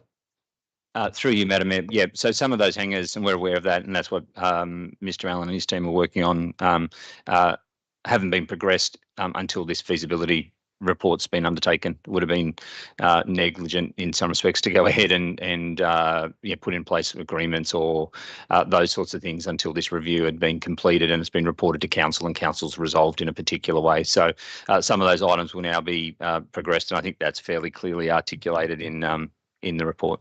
Thank you, Mr. Mitchell. Councillor Bain, would you like to close debate? Thank you, Madam Mayor. I would. So I'd just like to note in closing that the recent local government conference unanimously supported a motion to lobby the state government for increasing funding on regional airports. And I'm also aware, I'm aware that lobbying doesn't change things overnight, but we did, and I was pleased to see today with the audit report that we got an unqualified audit when we haven't changed our stance on the red fleet. By being tenacious and standing our ground, we've actually got a good result from that. In terms of revenue, I believe the Revenue Task Force can look at some ideas for using the airport facility to increase some funding, and just what voters can do. We've got a federal election coming up. Get onto the candidates, find out where they stand on regional airports. That's something that everybody can do to support good democracy. So in terms of this, I think it covers everything that we need to cover. I really support that point 4, advocating through the MPs and ministers. We have got to find a way to remove the impost, but also provide the services that our community deserves. So I commend this to my colleagues. Thank you. Thank you, Councillor Bain. I'll now put the motion. Is there any dissent? There is no dissent. I declare it carried. We'll now move to item 10.2, which is the Corporate Performance Quarter 1 2024 to 2025 report. Do we have a mover? Councillor Bain, second to Councillor Coburn. Councillor Bain, would you like to speak to the motion? Martin, yes, I think it's a very comprehensive document, and I mean there's a lot of reading that goes with it, and clearly our situation is, as was reflected by the auditor's report, is that we're in, if we look at a whole of consolidated funding, we appear to be in a very healthy position, but when you take out those capital grants and the restricted funds, the general fund is in trouble. And I absolutely thank the Director Mitchell for the work that he's doing on developing that financial sustainability plan. I do have some questions on it later, but I'll just open debate with saying it's a huge body of work, and I'm very grateful for the work that council staff have done. Thank you. Thank you, Councillor Bain. Can I just get a raise of hands from councillors if you have questions on this item? All right. Do you have a considerable amount of questions? No, that's all right. That's all right. I'm just You've got 4. Do they pertain to different items in the reports? Different reports? Well, what we'll do is we'll deal with them in sequential order. So the first one is the Q1 2024-2025 quarterly budget review statements. Does anyone have questions on that? What about item attachment 2, financial sustainability program status report? Are there questions on that? Councillor Bain. Yeah, my question is around. I noticed that one of the financial sustainability strategies is to reduce services at the Slim Dusty Centre, and reducing time that the not running a cafe, reducing opening hours. Is this how is this going to have a long-term impact on our financial position? If we're not open, people can't be utilising the resource. Mr. Acting General Manager. Thank you, Madam Mayor. Yes, we're doing a lot of work, Councillor Bain, in relation to the Slim Dusty Centre, in terms of looking at the operating model, the hours of operation. So a couple of key items that we're looking at. Actually, before I go into that, the centre operates in a deficit, which I think we've talked about on a number of occasions in council meetings before. That facilities like this provide a service to the community, I guess, in relation to community events and arts and culture and other things. And so what we're aiming to do through running of the museum, the cafe, those sorts of things, the retail, is to offset as much as possible those costs. So in some respects, by reducing the hours, reduces the level of service, but it actually also reduces the costs associated with that, because if it's operating in a deficit position. So some of the changes that we've made in relation to the operating hours means that we're reducing our salary related costs for operating that. And so we've got the cafe's been temporarily closed at the moment. Combination in terms of the around the operations of that, but also getting regular staff to operate that. So those changes have made some savings, and we're continuing to look at the operating model. We previously ran an expression of interest in relation to the cafe. We're exploring some other opportunities in that space, so that the cafe can be reopened, but in a way that's advantageous for us from a financial perspective. So we're sort of working through all of those. I guess to answer your question more directly, if you reduce some of the hours that it's open, then you will reduce the staff costs, and that will have a positive contribution to the bottom line. And we'll continue to look at that model and make it as efficient as we can going forward. Thank you, Mr. Mitchell. Do you have other questions, Councillor Bain, for this item, the financial sustainability status report? Councillor Saul, did you have a question? Well, Madam, I was going to make a comment on the industry, if it's possible. Or was that out of order? That's out of order. Happy to wait, certainly. If there's no more questions on the financial sustainability program status report, we'll move to the delivery program 2022 to 2026 and the OP for 2024 to 2025.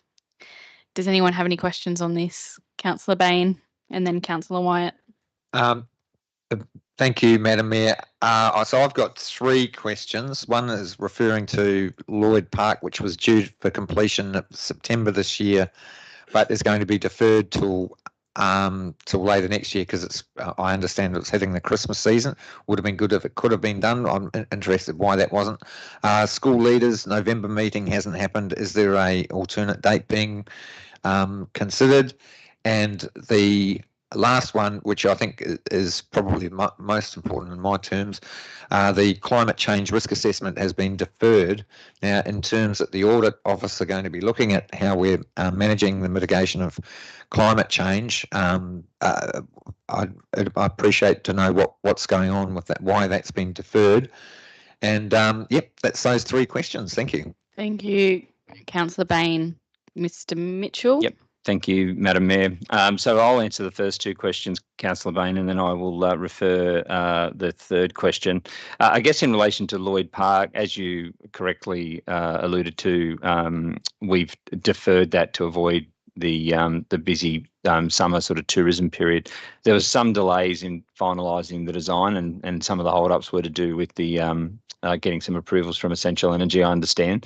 And so given the delays in finalising the design and then being able to proceed with those works and to avoid that peak time, it's been deferred to later in this financial year.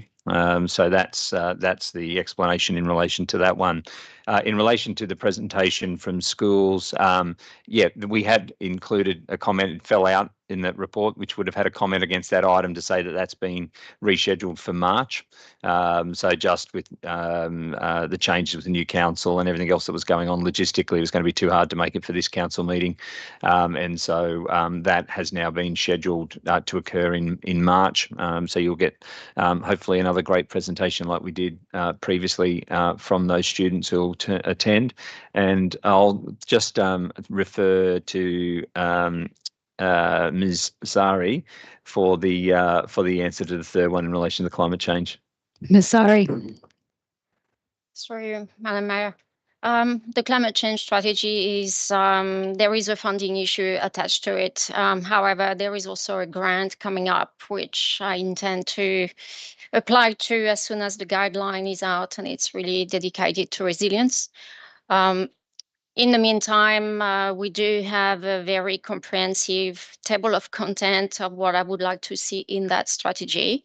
I do not intend to just copy the joint organisation strategy, which was a bit light, and I really want to see a document that would be useful in our planning strategy, and also mapping that are really tailored to our issues with regard to key risk areas for potential landslides, roads that do not treat stormwater correctly and may trigger landslide, insufficient vegetation, etc. So it's really a comprehensive, holistic approach, and trying to have a document that is not just staying on the shelf, but that is really providing us some tools.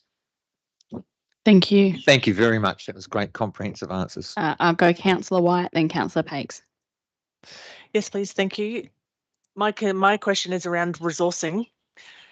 So are the resources of council, those being staff, plant, equipment and material, 100% allocated through the operational plan, project management and workforce management systems? Mr. Mitchell. Through you, Madam Mayor, yeah, when we set the plan for the year, we largely will have a full work program. Thank you. Councillor Wyatt. Yeah, I just bear with me while I just wanted to understand the interpretation. So if council's resources are 100% committed, then no additional work is possible without impacts on performance and the work plan and therefore the budget? Mr. Mitchell. Through you, Madam Mayor. Yes, that's correct. I think comments that have been made in the past, particularly through the SRV process, is that we don't have an abundance of staff who have a whole lot of extra capacity. So people are fully allocated, largely stretched, and so that's the case. So why do you not? May I ask another one? That's all right. Sorry. So if an emergency comes up, then that could be funded under some kind of emergency funding. But things like NOMs or unplanned events, if they come up, then it is going to be at the expense of something else. Why do you allocate 100%? Why not allocate 90% of the resources so you have a 10% contingency for unexpected things that come up, which therefore, if you do those, are not going to blow out the DP and OP delivery? Mr. Mitchell. Through you, Madam Mayor, that's a decision for the councillors, I guess, when we put forward future operating plans. What we do with the resources we've got, set a ambitious target to get through as much work as we can and provide services to current levels. It is hard and potentially run the risk of being criticised if we have too much unallocated time and then there's not these things to fill the gaps. We already get comments back that we've got more staff than what we need. I would be very hesitant to be setting a plan that has people unallocated when that's the in my opinion, incorrect assumption from a lot of members of the community. And so we will allocate the resources with a plan in terms of for them to deliver, whether it's outdoor staff, whether it's staff who are providing internal support services, they'll largely be allocated. And ultimately then what that will force, and through the prioritisation process that we've talked through with councillors, is that if something wants to come onto the agenda, then we need to work out what we take off. That said, when the next lot of IPNR documents get developed and they come to council in April, and we'll have workshops with the councillors, in the period between now and then, that's feedback that the councillors can give. And if the councillors want us to plan for less than that and to do less, and then that's something that ultimately councillors can direct and resolve. But there'll be, I guess, just trade-offs for that decision, and so I'd probably encourage you to have that conversation with us as we go through that planning process. Thank you, Mr. Mitchell. Yeah, thank you. In going forward in presentations, can you include that? Because the visual on that, yes, I agree that under committed resources, but it doesn't necessarily have to look like uncommitted resources, because you are planning for unplanned events, for want of a better term. But do we have a question in here? No, can you include? Yeah, my question was first. Can you include going forward how the resources are allocated and what that can look like, instead of allocating 100%, allocating 90%? Mr. Mitchell. Through you, Madam Mayor, what we will do is bring that as part of the conversation when we have the workshops with the councillors, and have a conversation at that time, and get a sense of what the broader collective of councillors think we should be doing. Councillor Pakes. Yeah, my question's on page 23, the sealing of Moira River Road. Is there an update for the community in regards to that project? And also, does the Lower Macleay flood strategy document or item further down the agenda play any role in that approval process, etc., as in it's a new position with new data? Mr. Mitchell. Through you, Madam Mayor, I might ask Manager Zari to answer the second question first, whilst I see if I can find a decent answer around the first question around Moira River Road. Obviously not, you don't want to let me anywhere near roads, so we'll see what the latest update we can find. Councillor Pakes. Ms. Zari. Through you, Madam Mayor. There is still the need for the GA to be processed. This has not been completed yet. We have been doing a little bit of preparation work, so potential contractors coming over to look at the road can quote accordingly to the actual needs. But until then, there is no DA through at the moment. That's all I know for now.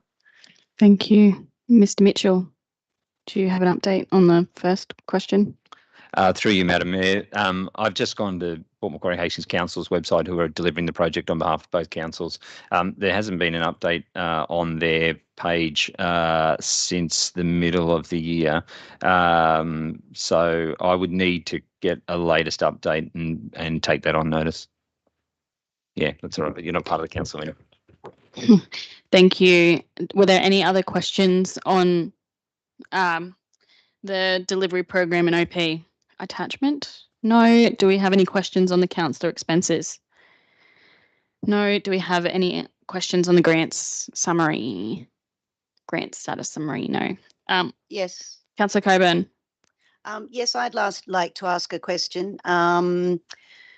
Obviously, the grant summary statement it's quite a big spreadsheet to look at. My question is around the process involved in once the grants have been received, the process of when you instigate the investigation or works that grant funding is going to be used for, because some of them are quite broad in what they can be applied to. Are all of those brought to the councillors so the projects are explained to us in the process that they're going to happen?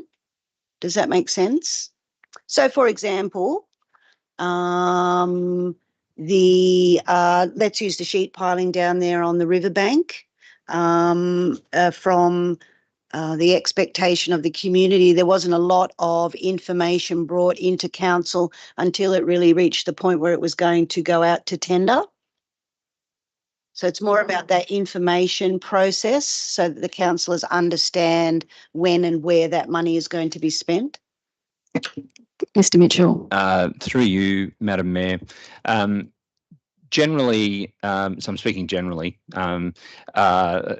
all those projects where we will apply for a grant are generally going to be a project that's either in an adopted strategy or ideally part of our asset management and renewal, because obviously getting grant funds to replace existing assets is obviously advantageous rather than necessarily just creating new assets. So generally they'll be part of that. If they're a project that we may have committed to and it may be in our adopted operational plan, for example, and we may pursue grant funding if we don't have it. And so there'll be alignment in that respect.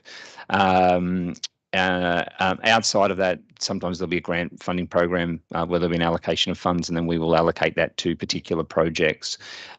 Where we are successful, where we've applied for grants, they will always be included in this quarterly update. So you can see where there's the second tab of this report will actually have, or the second part of the report in terms of the way it prints out, we'll have those grants where we've applied, and the first part's where we've been successful. So that's generally how we're doing. I'm not sure I'm fully answering your question. What we have got an action to do is to look at our grants procedure or policy and to provide greater clarity around the process around applying for grants and making sure it's really aligned to existing strategy or to our asset management program.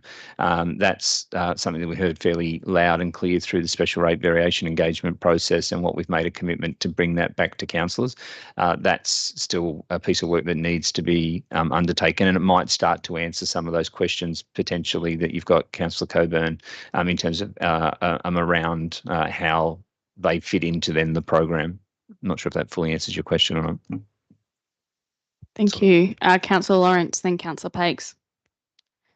Thank you. Yeah, my question is just around the 3 grants that were unsuccessful. I can't find the attachment that you just mentioned though. Is that explore more on that one? Mr. Mitchell, are there 3 grants that were unsuccessful within the report?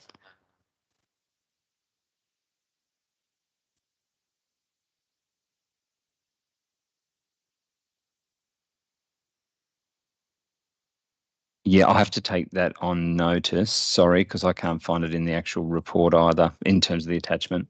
Yeah, and I can come back to councillors in relation to those 3 that where we've been advised that we were unsuccessful. Thank you. Councillor Pakes. Yeah, through you, Madam Mayor.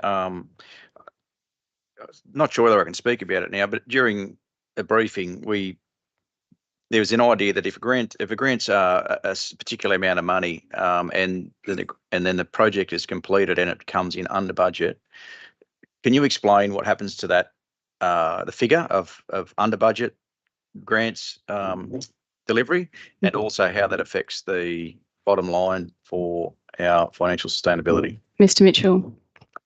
Through you, Madam Mayor. So every grant will be different. So the grant funding deeds will have their own terms and conditions associated with that. Generally, if we have been successful for a grant and it's, say, $1 million and the project comes in at $900,000, and if it's fully grant funded, we would need to return. So our acquittal process, and depending on the grant funding deed and when we get provided with those funds, if it's at separate milestones throughout the delivery of the project, our last acquittal would only be for the amount of the project, and so that sum, if you like, would be less than what the original grant would have been. So the majority of grants, we don't get to keep any of the savings. That said, there are some grants that sometimes are given largely through over the last few years have been on the back of natural disasters, where there may have been an allocation of $1 million, and we then have actually advised the funding body what projects we're going to use to fund it, and then we can potentially shift it around if we've delivered part of that funding at a lower value, then we can potentially use some of that to offset against another project. But again, that's subject to the terms of that funding deed. So essentially, we have to return those funds if we deliver the project for less than what the original grant funding is for. From an accounting perspective, and it has sort of no real impact. So if it's a capital project, which the majority of the grants that fund capital expenditure works, the income will be less, but then on the expenditure side, it will be less and reflect that as well. Obviously, you'll have lower depreciation going out, because if you, to use my example, if you've had a $900,000 project instead of $1 million project, then as that asset depreciates, it'll depreciate over the lower value. So that would be the only difference. Councillor Pakes. So to clarify, it's from a bottom line point of view, it's better to not spend the money in the depreciation line, but for the community side, you get a more bang for buck out of using all. I just want to clarify the best. Mr. Mitchell. Through you, Madam Mayor, the best outcome for us is always to deliver projects at least cost, because someone's paying for it, whether it's projects that we're funding or the state government's funding. And so first and foremost, that's our ultimate objective, is to deliver projects as efficiently and cost effectively as we can. And then, you know, the accounting, if you like, all the depreciation will flow from that. At some stage, that asset, if it's an asset that's been created or replaced, if it's a new asset or a renewal of an existing asset, it will need to be replaced. And at the time of renewal, it'll cost what it costs, you know, 10, 15, 20 years down the track, whenever that might be. Thank you. Is there any more questions? Is there any speakers against? Councillor Bain, do you want to close debate? No, I don't need to take that opportunity. Thank you. Thank you. I'll now put the motion. Is there any dissent? There is no dissent. I declare it carried. We'll now move to item 10.4, Community Grants Program. Do we have a mover? Councillor Bain, do we have a seconder? Councillor Pakes. Councillor Bain, would you like to speak to the motion? Just to say what a great process this is in supporting community in the various funds, and congratulations to all the organisations that were successful. Thank you. Thank you, Councillor Bain. Do we have any questions on this motion? Councillor Saul. Thank you, Madam Mayor. Just through the acting GM, please. Can you sort of highlight the importance of the grants program, please, for the community? Mr. Mitchell. Through you, Madam Mayor. Yeah, the Community Grants Program's been a really successful program that's been run here for a number of years. I think, and as we've mentioned before, the program, we've continued to review and make improvements to it. And I think where we've got to, and as you can see in the report that's been presented to you today, even just in terms of the increase in the number of applications this year versus last year, we've spent a lot of time in terms of making the process easier for community groups, supporting community groups and encouraging them to apply. And we've seen the benefit of that in that we've had, we received 31 applications for community grants this year, which is about 50% more than what applied last year. The benefit of this program is severalfold, I guess. Obviously, there's the benefit of actually getting funds into community organisations within the community for them to deliver on their projects. So it's a really great way to get money out for the groups to deliver this in a very quick, agile way. So there's benefits in terms of being able to have that delivery being done by the community groups, particularly when we're talking about some smaller items. The other benefit, though, which is maybe less obvious to some elements of the community, is it really provides an opportunity to build capacity and capability within those community groups. So by going through this process and having a robust process, and for them to be supported by our community development staff to give them the feedback around their applications, they build their own capability. So if there are other funding opportunities outside of council community grants programs through state, federal grant schemes, then they are far better positioned to be able to make applications in their own right. And so it has a real added benefit in that respect. And I think for a relatively small investment of funds, I think it actually has a very strong payback from a community perspective. Thank you, Mr. Mitchell. Thank you. Councillor Pakes. It's through you, Madam Mayor, to the Acting General Manager. Is there a way that, or are these organisations do they come back and report to council and share their good stories? I think this is a something that we can share as a good news story. Mr. Mitchell. How do we do that? Yeah, through you, Madam Mayor. Yeah, Councillor Pakes. So part of the process is obviously in the same way as I was just referring to with our grants, where we have to acquit and make sure that we're spending it on what we said we're going to spend it. Those processes exist for the community groups as well, albeit on a much smaller scale. In the past we've had community groups come back. It's one area that we'll look at, whether it's getting some to come in to present, or even doing it in a way where there may be some videos, if nothing else, for us to be able to promote the benefits of that through through our communications and social media, and share the benefits of those projects. So that's something that we will do going forward as these groups start to deliver their projects and spend the funds that they've been successful in gaining. Thank you, Mr. Mitchell. Councillor Coburn. Thank you. Through you, Madam Mayor. I just wanted to ask a question around the Creative Macleay Fund. Did I hear correctly that that's a new grant fund stream? Mr. Mitchell. Through you, Madam Mayor. Yeah, that's correct. So when the Arts and Culture plan that was developed, our award-winning Arts and Culture plan was developed, part of the resolution that was taken in terms of adopting that plan was to also allocate some funds towards the implementation of that plan. Very hard, obviously, at the time when we've got some financial challenges, to actually go, well, how much can we allocate? One of the areas that we thought would have most impact was to include it as a new part of the community grants program, again, because it has the benefit of building capacity in the community and getting the money out to them to be able to deliver on those projects. And so it was included for the first time as part of this round, and we had one successful applicant that's, as you can see in the report. Thank you, Mr. Mitchell. Do you have another question? I do. So just in regards to that, I noted that there was one successful and there was one unsuccessful applicant in that, and that was the Macleay Valley Theatre Company, who were trying to do a bit of a youth project around creative arts over at the Bandbox Theatre. Is there sort of a limited funding stream that's applied into that particular area, or is it spaced out across all of the different? Mr. Mitchell. Through you, Madam Mayor, generally there will be allocations of funds to each of the individual streams because of where the funding comes from. So, for example, the best example around that is in relation to the environmental stream of the community grants, because it's funded out of the environmental levy. So, those funds that we collect through the environmental levy can only be expended on environmental related projects that fit within the instrument where that levy was granted. And so we need to make sure that any applications, that can't fund other projects, like it couldn't fund an art and culture program, for example.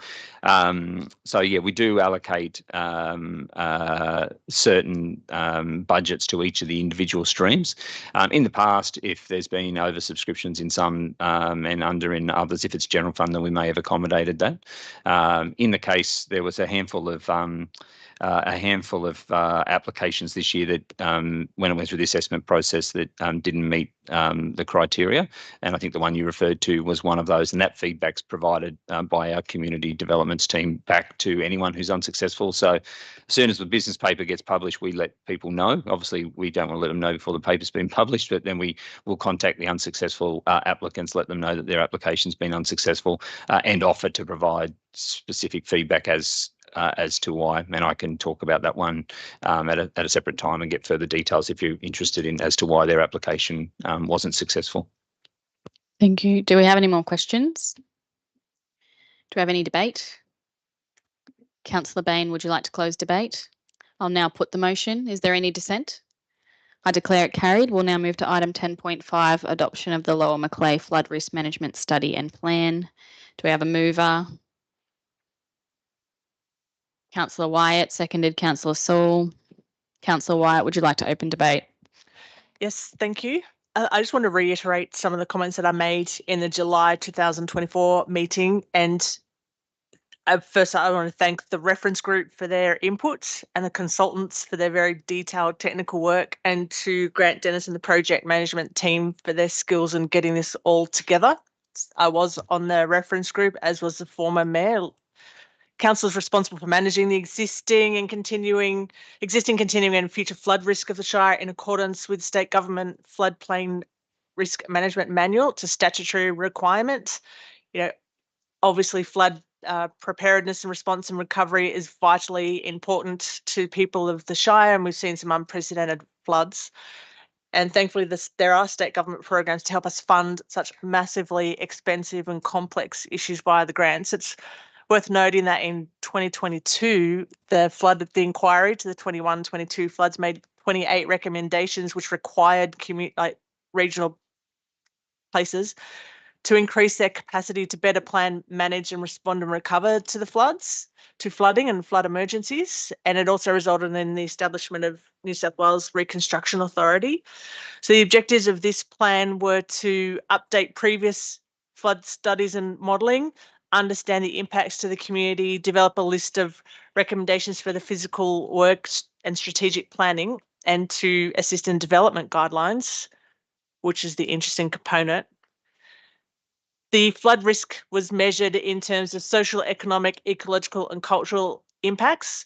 I like the data that's presented, particularly around the private and public infrastructure impacts on flooding. It is really confronting to read when you see 700-800 properties that would be affected, and that's on chapter 6, page 82 of the report. Personally, I feel that it is better to be excessive rather than passive, so people can make an informed decision based on their values and their needs. I think it's much more important to have that data being excessive rather than passive, and you can make your own decisions. So then the group came up with 13 options, which are there in the report. And 16 of those were around the property measures. Then the plan in the committee, actually, we had really detailed briefings on the data. It's really complex data, and we had lots of discussions, and there's lots of input in providing these. There was a few government representatives, but most of it were community representatives with really detailed knowledge and local history and knowledge of flooding. The assessments are on page 118 of the report, and then we've got the flood plan itself. I understand that there is a need or will be a recommendation for councillors to be better informed to make the decisions, which I agree with.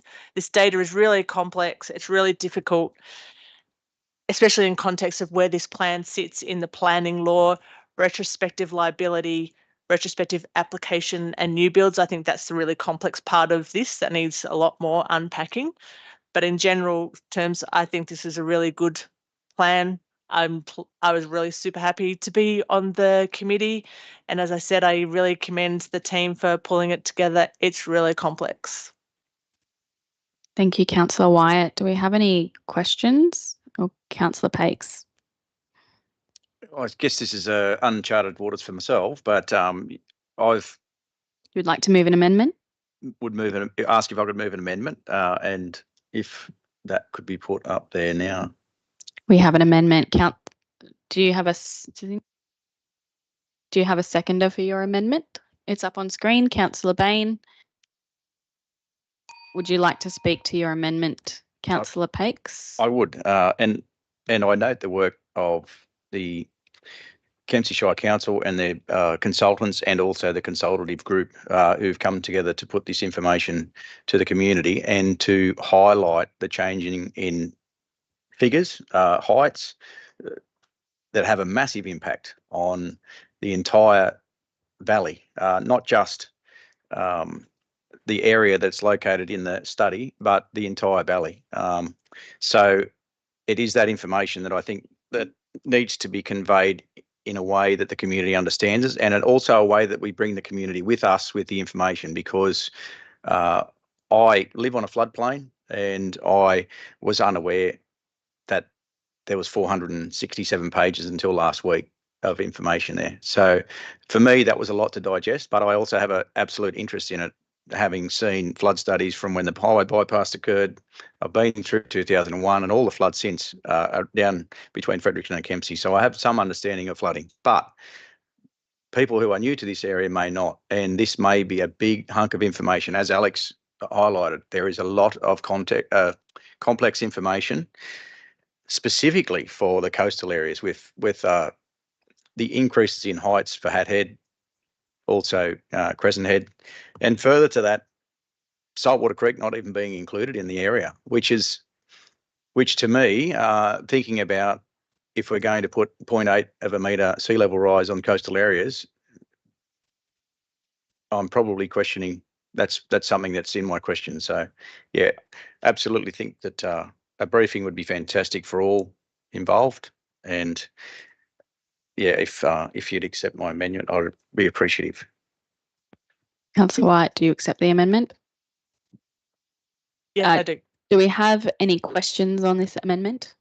Oh, Madam Mayor, with your indulgence, I was actually considering we go into workshop and discuss some of these points. You have We may be able to resolve it today. You're making a motion. So I move work in the workshop, please. Do you have a seconder?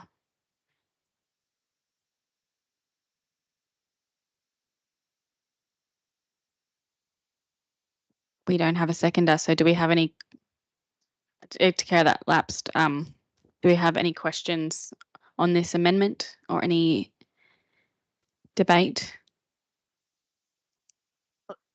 Councillor Wyatt? Yeah. I'll just speak in support it. Yes, I do agree that councillors should have a briefing. I would like a second briefing. It's really complex data, and I would like that briefing to consider this planning context and how this data relates to planning law, retrospective planning law, retrospective application of that law, and new builds. So how does this report affect all of that? Does that make sense? Yeah, that makes sense. I have one question regarding this amendment, and I know there was grant funding attached to this piece of work. What are the, I guess, implications of delaying that? Ms. Zari, do you have a answer to that? Yes, sure, Madam Mayor. We already have applied for a variation, so applying for a second one is not ideal at all. The more we ask for variation, the less likely we are to get further grants in the future. And we do want to get grants for house raising programs. We've got priority lists of so many of these houses, so we won't be favoured if we keep pushing back. So that's a risk to consider. It's a risk for our image and for future grants. To answer some comments, if I may, saltwater is not part of the catchment, so it couldn't be included in that study. It is not in the flow of the river.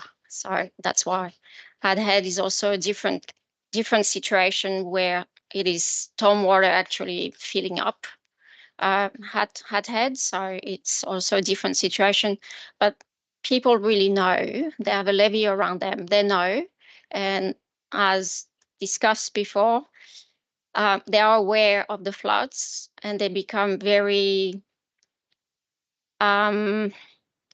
resilient, but also believe that yes, it will happen or it will not happen. That's okay, and they don't turn up to the workshop we prepare. We've done workshop in Smithtown. They are directly impacted.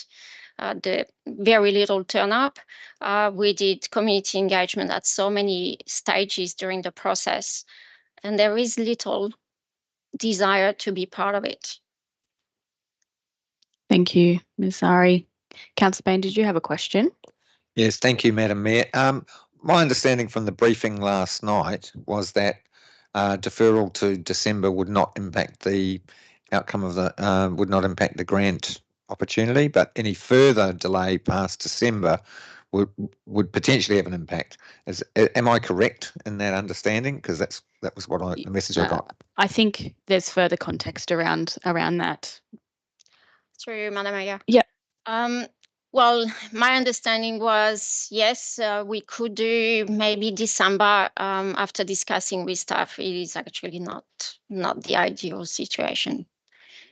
So yeah. we can sit down with you and what it means. There were, so I did reply to 7 pages of questions for yesterday, so maybe you didn't have time to look at these.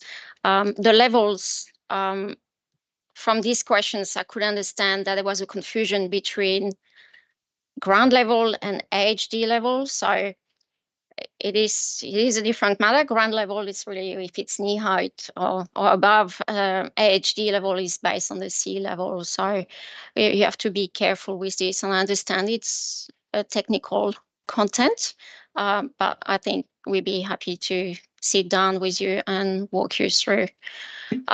My other point of view is engagement has been really very strict. Strictly monitored. We've done everything as per the guidelines and the manual.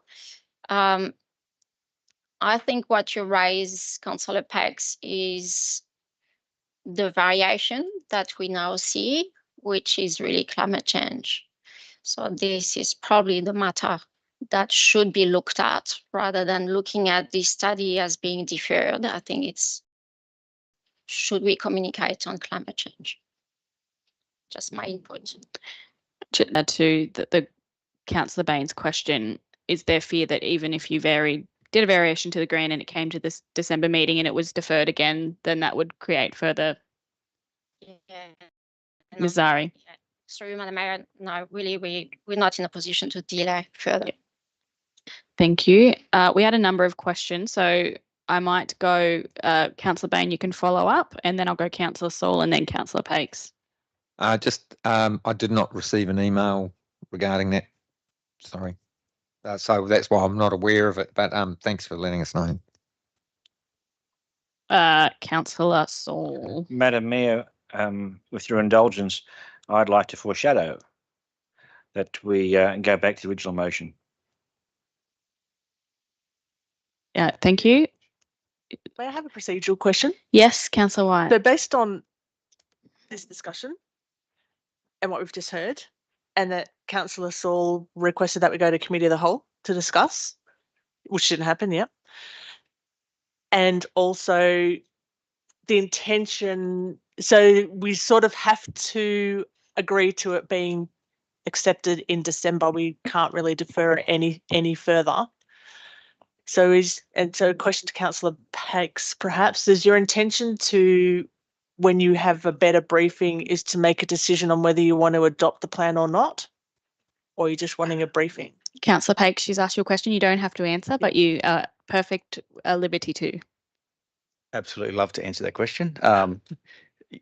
Absolutely no intention of defining what's in there. I just think if we are going to be a decision-making body, and I submitted 3,500 words of questions and I haven't received a written reply to it, and it's I just haven't received it, and that's absolutely, I understand you're doing the work. I also, in my communication to the GM and so on, I understand there's a lot of work to get questions replied to. That document was 467 pages. We received it last week. And considering there was about 10 other attachments this week with lots of other things, I think it's unrealistic to make an uninformed decision, having not read the document and not understood the implications to our community. That is why I think we should be fully informed. We should give it that time. I don't defy what's in there. I actually think it's great data. And finally, we've actually got really complete data on what's happening in our area. But further to that, its implications to council services being roads, sewer, water, all that sort of stuff is what we're going to be making decisions on going forward in small communities like Crescent Head, like Hat Head, like Southwest Rocks. So if we aren't informed at this point, how can we make an informed decision down the track? So absolutely no intention of blocking it. That's not my intent. I don't contest what the information is. All I would like is that everyone's informed. Now, Dean has been around, Councillor Saul's been around for many floods. He's seen what's happened. He campaigned around the highway stuff. His background is much more than perhaps, someone who's newer to the area. So I think getting everyone to a standard of being, at least having the information presented to them, I think is a good start for, one, the community trusting in our decision-making going forward, and two, being able to say I was informed at that point. So that's 100% the reason, the why. That's my why. Thank you, Councillor Pakes. That was, I know you had did you have a question before, or is that what you had wanted to cover already? Yeah, just the written response to the questions. I think being able to make a decision after the written response is received, and I appreciate the work that goes into that. So thank you. Thank you, Councillor Pakes. Councillor Wyatt. I just have a follow-up question. So those questions are quite detailed, and then there's the briefing, and in your opinion, that can't be covered in a committee of the whole workshop. Absolutely. Right. Thank you. Mr. Mitchell, do you have a response? Through you, Madam Mayor, just to clarify, I'm not quite sure when you say committee of the whole workshop, what the reference is there. I'm referring to the fact that Councillor Saul put up Yeah. moving to committee of the whole. Yes, yeah, he did. So I'm questioning. Yeah, I'm just unpacking Yeah. the process to help me make a decision. We got 3,000 word questions and a briefing, and I'm just clarifying that Yeah. can't be addressed in the workshop. That the preference is still for a briefing. I'm clarifying that. Yes. So through you, Madam Mayor, I would say that to address that in any level of detail in a committee of the whole workshop would be probably too much to undertake in one day. And I think for the exact reasons that Councillor Pakes said, because of the amount of information and even the questions he's got, it would be more advantageous for people to actually understand Councillor Pakes' questions and what the responses are before they sit down and have the conversation around that. So I think, where we've got is obviously as Ms. Zari said in terms of responding to one of the other questions, we've already had a variation once around this. We can go back to that. It's not ideal. I guess that's ultimately for conversation for the councillors, and very strongly couldn't go past having this item come back to the December council meeting and having a briefing before then, if that's the way you resolve. Just noting that there would be potentially some risk in the absence of actually not having had that conversation with the funding body. We are talking, sort of 3 to 4 weeks at most, or whatever, if I've got my calculations right. That's the time frame. From a staffing perspective, obviously it's been brought after an extensive engagement process to be adopted today. If councillors so believe that they need and would benefit from a workshop, then that's something that we could organise, but we would need to have that conversation with the funding body just around the fact that it would be delayed to December and what the implications are of that. So I guess in terms of, just finding time, we'll need to, if that's the case and councillors want another workshop in relation to this, we'll just need to organise another time that fits around one of the existing inductions, or start the briefing early before the December council meeting and do it at that time, noting though that that's only the afternoon before you would then be required to consider and make a decision if it was to be deferred, and noting that we couldn't have it then be deferred to February because that would have significant impacts for the funding deed. That's all. Thank you, Mr. Mitchell. I'll now go to Councillor Bain. Thank you, Madam Mayor. I believe I may have a way forward, but I think we would need to go and procedurally we'd need to go into committee of the whole to address it. But that's pending this new information that's come to light. So I'm going to move that we go into committee of the whole. Do you have a seconder? Oh, Councillor Saul. But as a suggested way forward, sorry, are we in committee? Yes, we are now in committee of a whole. So councillors, you can speak as much as you want on matters and ask as many questions as you like. Okay, so my suggested way forward would be to return to the original motion, adopt the management plan, thank the members, but then also add points 2 and 3 from Councillor Pakes' amendment, which would then become points 3 and 4. So that we would still receive a briefing on the study, but maybe it doesn't even, but the date might be able to shift then to understand the entire implications. And I think that idea of a fact sheet, a one-page fact sheet for community messaging is a really, really good idea. So I'm just chucking that out there for people to have a think. Councillor Pakes, would you like to speak in reply? I can't support that in the fundamental decision-making process, in that supplying questions in regards to the document and not having them formally responded to and then making a decision regardless sort of defeats the purpose of sitting in this chamber, as in we need to be fully informed before we make a decision. And if you can put your hand on your heart and say you're fully informed at this point, I can't. But so that's why I can't support this decision. Thank you.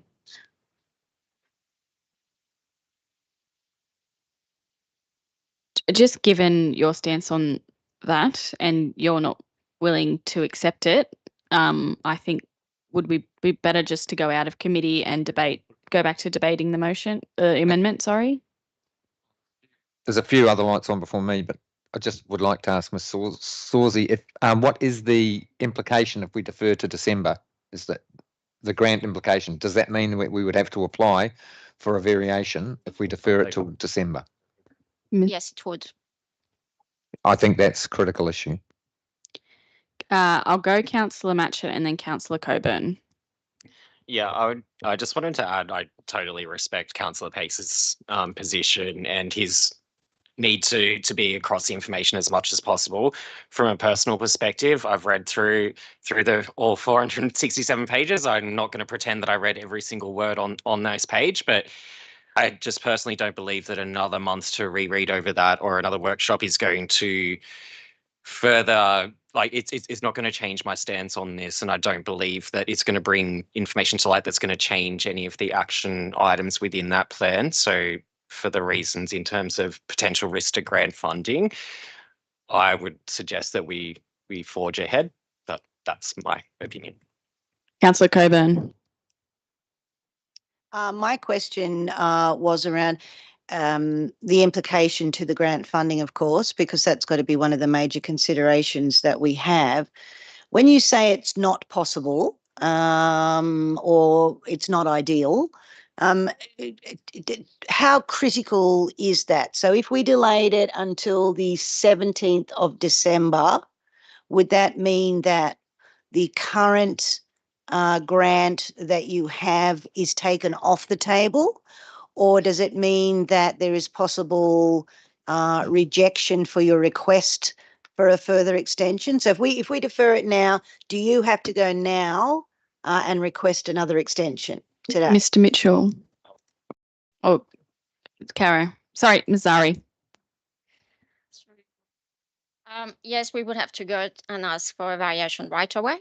As I said, it's not ideal. Didn't say impossible, but it's not ideal. The reason why the funding for flood studies is very tiny. There's really not much in it. So to get it, we've got to be, well, we are in a way lucky. We have that vast floodplain and recurrent flooding, but so do others.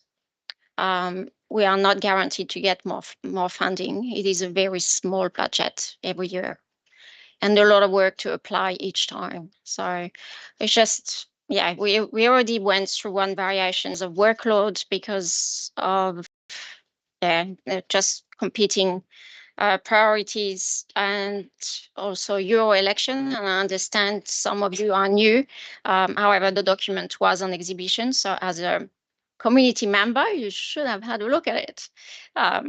It was there out for everyone to see. So, but yeah, if you truly want to delay, okay. However, the study will not change. It is engineering. It is there. It's not going to change. Do we have any questions, or what do you've got a question? Yep. Councillor Pakes? Could you just tell me what the last updated document date was? How old's the document? Ms. Zari? Top of my head, no, but it was on our webpage, or you said Macleay each time we wanted the community to be aware. Thank you. Councillor Pakes? If the date on the document is the 25th of April, not 24, so 25th of April this year, would that be the last updated document, as that's the date on the document? Ms. Zari? Sorry, Madam Mayor. No, this document still had to be finalized until it could be put on exhibition. So it happened just maybe within a month. Councillor Pakes. So the date on the document is incorrect. So it's been updated since. I'm just trying to clarify the exact date that document was produced in its final form. Just further to that, I have identified calculations in the last few pages being actually incorrect, not adding up to the right amount. So what we're actually deciding on is a document with errors. Ms. Sari. Sorry, Madam Mayor. Yes, we noticed this incorrect calculations. However, the solutions that they were referring to were unachievable. So it was not such a big issue, but these will be corrected as soon as the consultant sends back the modified calculations and these attachments to justify that the solution was not feasible. And the range of the numbers was so great, it didn't really matter in the big picture. I think we should move to get out of committee of the whole. Do we have a mover for that? Councillor Matchett, do we have a seconder? Councillor Selby, we're now back in open debate and we're debating the amendment. Do we have any speakers against this amendment?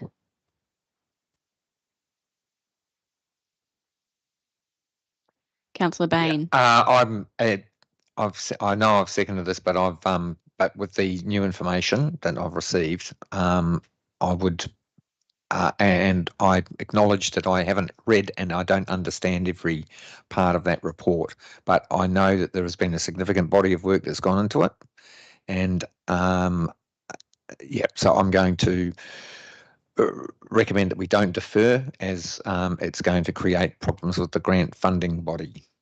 Thank you. Do we have any speakers for?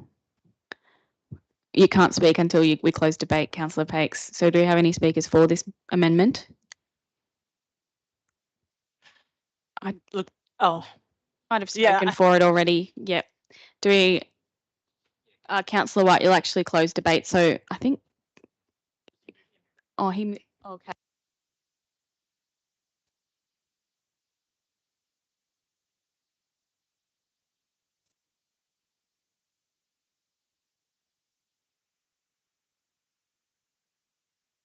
We have no more speakers for and none against. Alex, would you like to? Sorry. Procedural matter. Aren't we voting on the amendment? Voting on the amendment. And does Councillor Pakes get to close debate on that? Yeah. So through you, Madam Mayor, my understanding was that you accepted Councillor Pakes' amendment when it was put up, which means it became the motion. So it is no longer an amendment, it is the motion. Yeah. And as the mover of the motion, you close debate on the motion. Okay, copy that. And Councillor Saul has foreshadowed that we will return to the original motion if this motion is lost. Yeah. So you can now, you have a right, or you can say something now, Councillor Pakes. Yep. Why did we become councillors? Why did we put ourselves up for election? So we could make informed decisions for our community, which impacted, which have long-standing impacts specific to this report, this document. That's why we're here. So if we are not fully informed, regardless, we were told last night that there was no major budgetary issues with it. This document's been in play for some time. So I'm surprised that it's now came to today to be a budgetary question, which has happened in the past, and I get that. But I have to say, to be an informed representative of our community, I think we should be supporting this amendment or this motion. If we don't, what message are we sending to our community? Because and as described, how much effective consultation has occurred with the community in Hat Head, Crescent Head, Smithtown, Gladstone, parts of South West Rocks. Major implications in this report. If you understand the area and you have seen the implications of this report, you're going to say, oh, that's going to have major effects. We've got to be able to tell the community that, one, we understand what this is about, but two, we made it we made this decision in an informed state. So that's why you should support it in this regard. Yes, we have been put budgetary issues in front of us, but the budgetary issues associated to this decision is massive, absolutely massive. And if you can't see that in what you've read, that's why you need to have a briefing on it, because the budgetary issues in this are way beyond the very small amount that you're talking about as what's funded. And yeah, I'm open to be corrected on that, but it is a massive amount. We have a rural community which is highlighted in the report as being the highest affected from these flooding events. We are representing those people. Yes, there's communities in urban areas like Smithtown and Gladstone, but the biggest effect of flooding is actually the rural community. So, yeah, knowing that they have got the information, and as stated, has not been a massive amount of engagement in regards to this. Flooding's a huge issue in this area, and I'll probably come back to this. If you, like in part of the report says that if you're in a floodway, you can only have a flood mound for stock. So if you've got a flood mound for stock, where do you go? And that's all you've got. Where do you go if you're in a floodway? So I'll probably ask you that question. If you're in your house, then part of this report actually shows the main street out downstairs is actually, if you look at the graphing, the mapping is actually in the highest possible flood is underwater. So are you aware of that? Are you aware of that? So I'll ask you that question. If you're not aware of that, that's why we need a briefing on it. Thank you. Thank you, Councillor Pakes. Do we have any speakers against this motion? Councillor Saul. Thank you, Madam Mayor. Madam Mayor, I've heard the debate and I understand the situation. Our staff member here today mentioned that when workshops are held, there wasn't many in attendance. Now, that's frustrating because council does go out to speak to the people. If they don't turn up or think better, then you can't do much more than that. Many in the Lower Macleay do realise the content of flooding, farmers especially, they plan for that. Stock is transported to the yards if they have time and if they can get transport. Now, there are two ifs. When I was on the land, we had to make sure we had our cattle up high as you can find. And even then, sometimes, it was still flooding there. But the point we've got to say is we need to make sure we don't jeopardise our reputation. That's what it's all about. I mean, the staff have done the work. The members have done the work. I've spoken to one of the community members, and I must say, he praised Councillor White and her contribution. So there you are, pat the back for yourself. But the point was, they themselves understood, and they know full well that this is a document, and one day we'll get a major flood, huge one, I imagine. But that's the unknown. It may not be today or tomorrow, but it will come one day. So the point we've got to say is we'll work with today, and if we get this through, we get our funding approved, and reputation's intact. Let's go with this. We can have workshops down the track. But we must make sure we get this done so it doesn't jeopardise further funding, because it has been said in this chamber even years ago, you don't upset your funding bodies. They are the ones who pay us. Let's keep them on side. Let's keep the money rolling in so our projects can be done in future. Thank you, Madam Mayor. Thank you, Councillor Saul. Do we have any speakers for? None against. Again, well, I'll now ask Councillor White to close debate. Thank you. Thank you for all the discussions, and I agree with everything that everybody has said in terms of the funding, in terms of the impacts. I was on the committee, and I'm fortunate that I do understand probably about 80% of what was put to me. Through just my qualifications, so I can make an informed decision. And I'm also a climate change supporter and a sea level riser and severe flooding events and all that kind of thing. And I've also worked in severe flooding events in Hawkesbury and Lismore through my role on the environment, on the it's called ENSPA, which is a flooding response, a state flooding response task force that we just do. It's like an incident management thing. However, I also support the role of a councillor, and I'm really strong in this, and I advocated for this as well, to make an informed decision. So I do agree that with what Councillor Pakes is saying, and he doesn't feel confident to make an informed decision, and made some really good comments back to us about making an informed decision.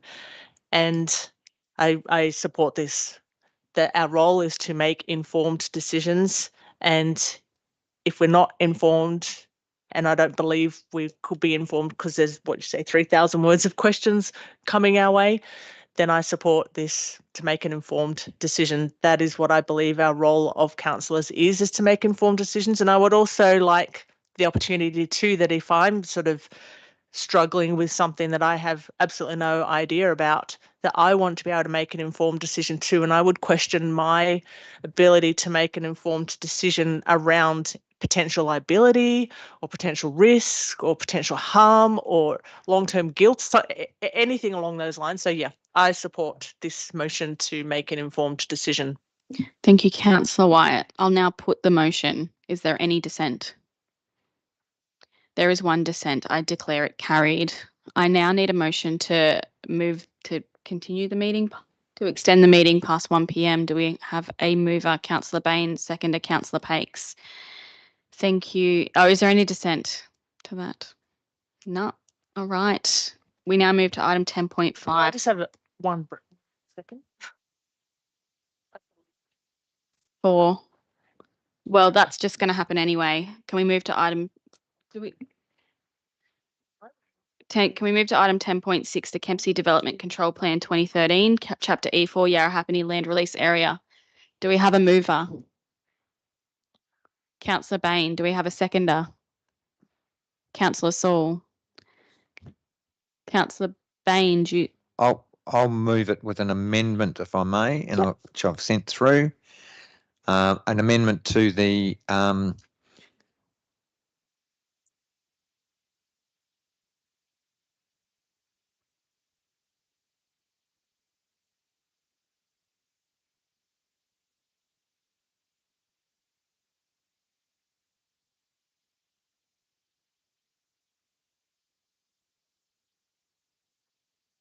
Councillor Bain. Yep. So I'm moving it with the amendments that are on. Just 1 second. Do you still second Councillor Saul with knowing that Councillor Bain is going to put in amendments? No, actually. All right. We need a new seconder for this motion. Councillor Selby, Councillor Bain, continue. Thank you, Madam Mayor. Listening to the well-researched perspective from the SPADCO representative yesterday, and I absolutely heard there were three main concerns: that it would set a precedent, and I'm comfortable now that that any future change to the development control plan will be under the same scrutiny that this one was. So I'm comforted that it's not setting a precedent that's going to allow ad hoc development to occur. The concern around the buffer zones and the impact that that's going to have on the number of homes. Well, that buffer zone is set and it's in the development control plan, so I'm very comfortable with that.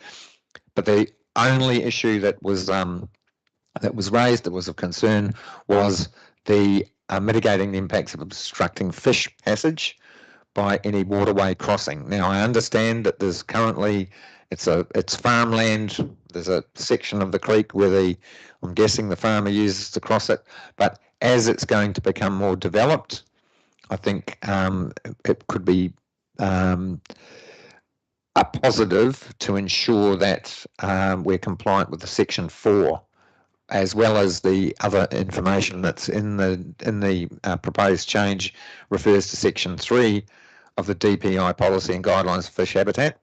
but we also want to address that section 4. So I would think that this is quite a simple. It's just making sure that there's any development in that area and future development has takes into account the connectivity of upstream and downstream aquatic environments. So thank you.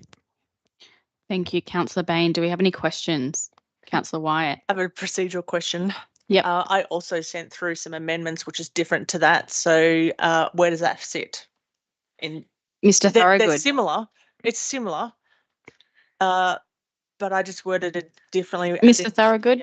Yeah, through you, Madam Mayor, Councillor Wyatt. If you wish to make your further amendments, then you will need to move an amendment to make those. I move to make additional amendments.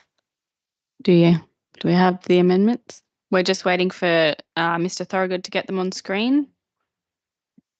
They're exactly the same, just written differently. I mean, no, the second one, no, the first one's not. The second one is. Semantically different or So my intimately amendment different? is point number 3, that Council approves the Kempsey Development Control Plan Chapter 4 Yarrahapinni Release Area with amendments made to the DCP regarding Vegetation Management Plan and the waterway crossings. And I've actually written the amendment for the plan. So it is the same, but it's actually not putting the amendment to the plan there. It's just saying point 4. It's actually, no, it's not. It's removing point 1 and changing point 1 to say that Council approves the Kempsey Development Control Plan Chapter E4 Yarrahapinni Release Area with the amendments made to the DCP regarding vegetation management and waterway crossings. And then I've got the amendments listed to the vegetation management plan and the waterway crossings, which has the desired outcomes and the 3 development requirements. We're just going to wait for Mr. Thorogood to get this all together. So through you, Madam Mayor, I'll need to do some work to incorporate those into the resolution because the resolution does need to include the specific amendments that you're making. So I'll put them on the screen, essentially free form, so that other councillors can see the amendments that you are requesting. Thank you, Mr. Thorogood. Oh, except I've made them on the wrong computer.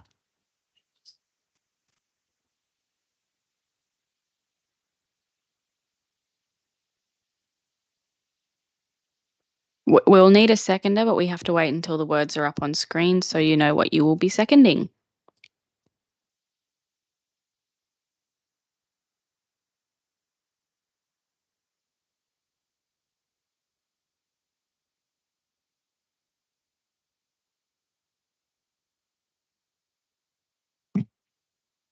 So through you, Madam Mayor, from vegetation management down are the amendments that Councillor Wyatt wishes to make on top of those made by Councillor Bain.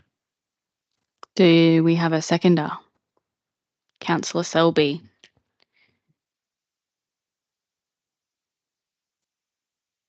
If it helps, I'm willing to accept those amendments. Yep, that's fine. This is now the motion.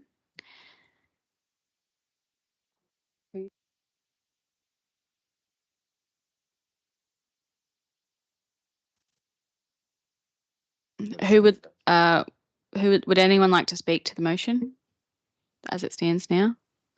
Councillor Wyatt. Yes, I do want to speak to the motion. We've heard from so this goes back to August 2024 as well, and we heard from the community and have had several emails about development controls, that development controls are site specific and should be site specific and sympathetic to the environment, because this DCP will set a benchmark for the Stewart's Point area. This land release, therefore, hang on a second. Don't worry about that bit. This is an opportunity, if we deliver best practice here, this is an opportunity to deliver an innovative and contemporary approach to environmental land use planning rather than an unsympathetic planning and planning such as the planning instruments allow, which is e.g. Southwest Rocks.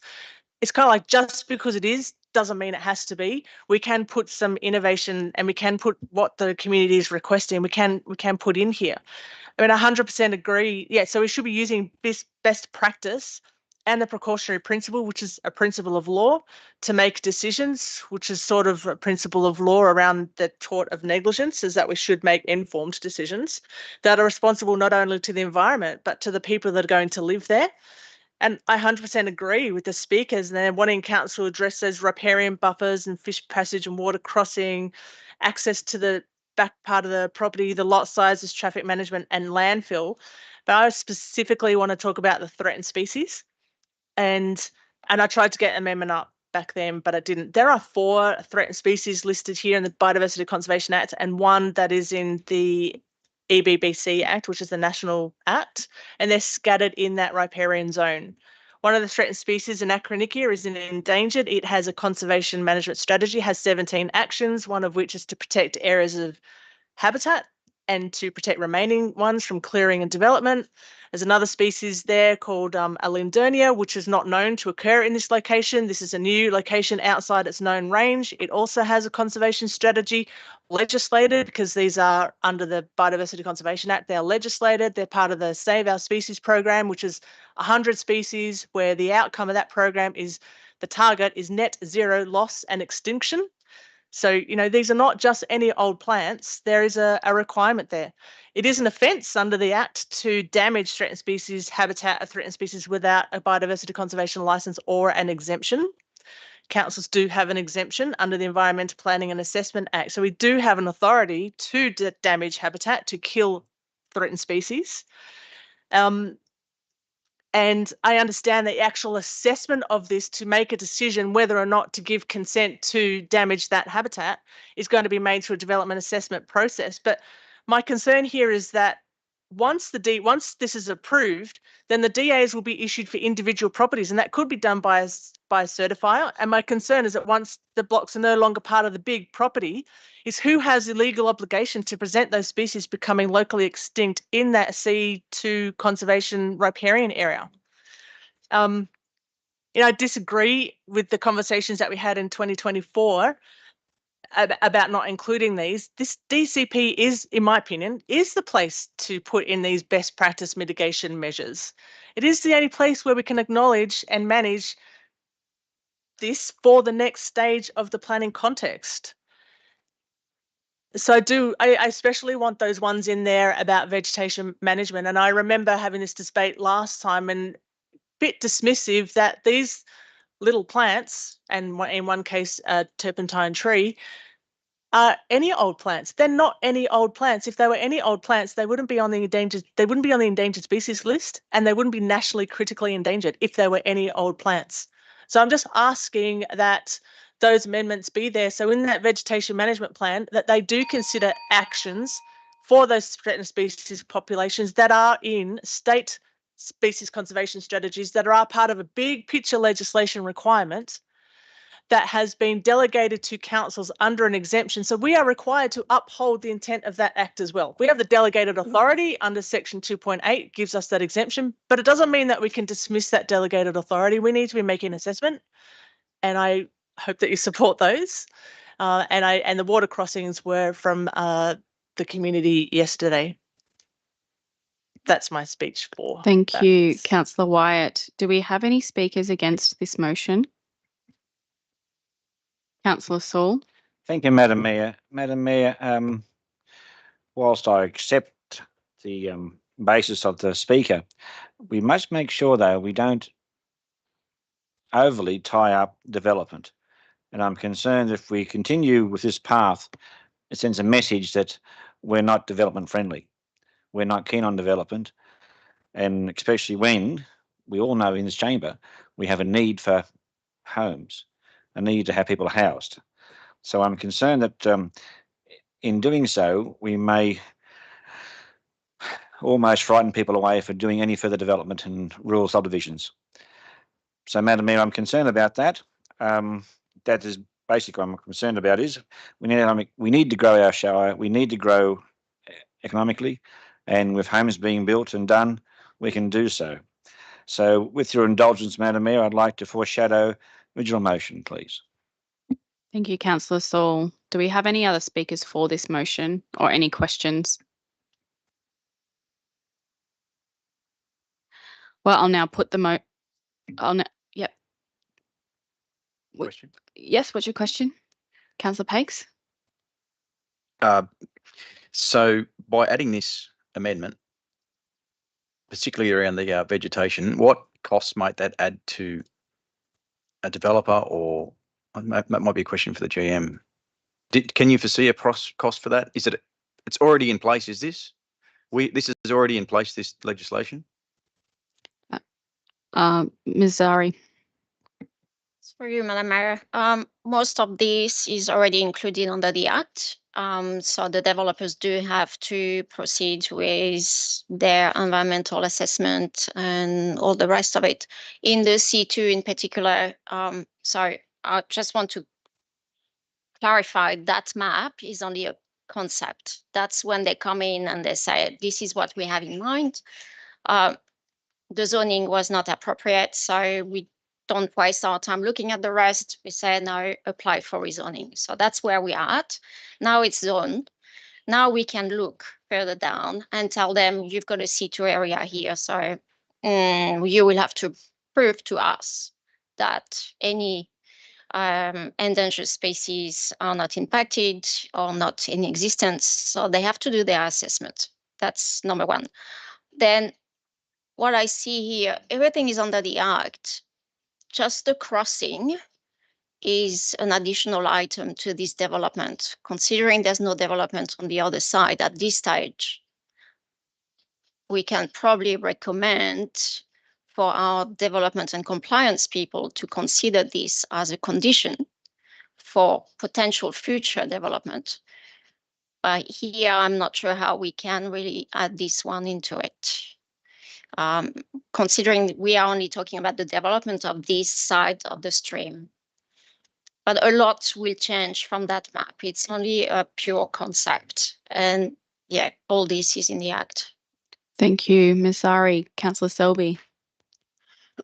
Through you, Madam Mayor. Look, we've seen this at Southwest Rocks with the development and that, where Rise, there was all the grass trees that were in there that were protected, and the developer just took them out anyway. Do you have a question, or are you speaking for or Yeah, against? is this possible to happen on this? Ms. Zari? Through you, Madam Mayor.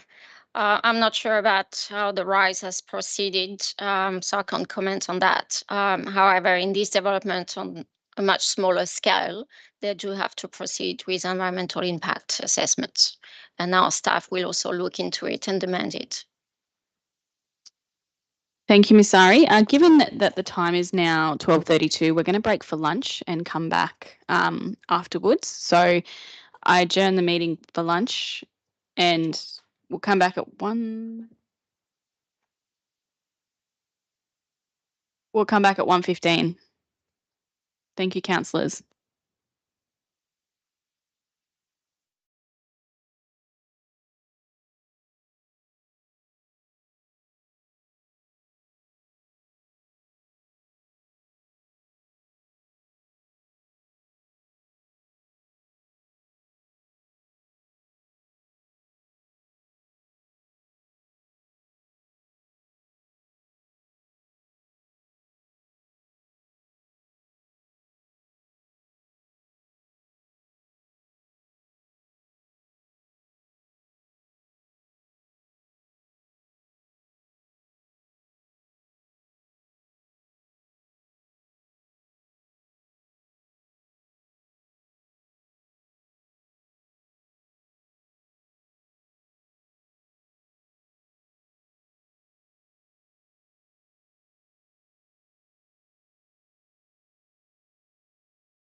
is now live.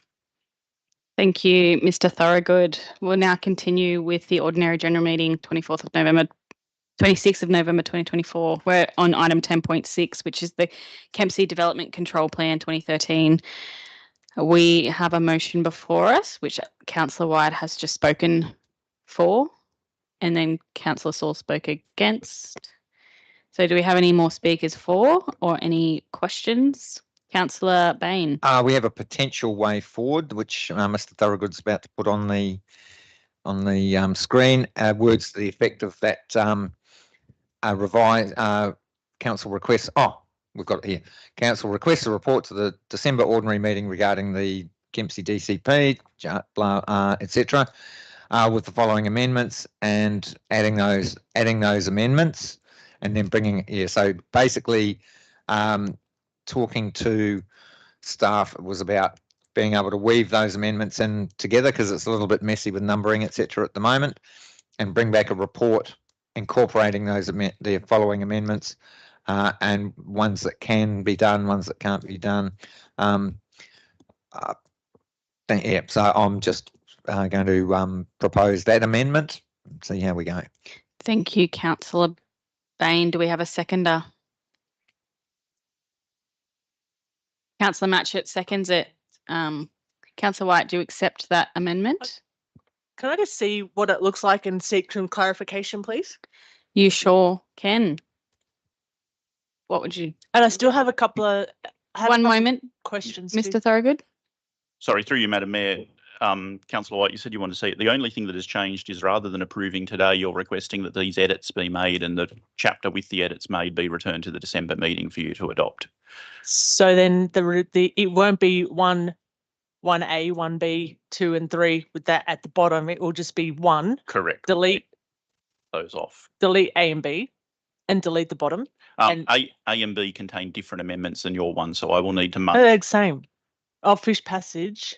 Yeah, no, that's why Councillor Bain's amendments were slightly different, and they were similar but slightly different. That's why the staff can work out how to work them into the document, taking into account both what Councillor Bain has proposed and what you have proposed, and bring back the revised document. So I'm still confused. Why would the amendment not just read, request a report to the December ordinary meeting for the DCP Chapter 3 with amendments? There needs to be direction as to what the amendments are if you want particular things I do included that. in the public. And I do want my points there, A, B, so then add C and D. Yours are there too. They're not. They're just there as a point. What point do they relate to? Or is that part of the motion? Do you know what Can we have some order, please? Yeah. Me or him? To both of you, to be honest. Where are we sitting? So what would you like with this amendment as it's... So we've put together an amendment, and are you seeking clarification on whether the vegetation management and waterways crossing is within this amendment that is sitting up on the screen now? Correct, because that does not look like an amendment because the vegetation management plan and the waterway crossing have no reference to 1, 2, 3, 4, 5 or 6. So where do they sit in the top 3 there?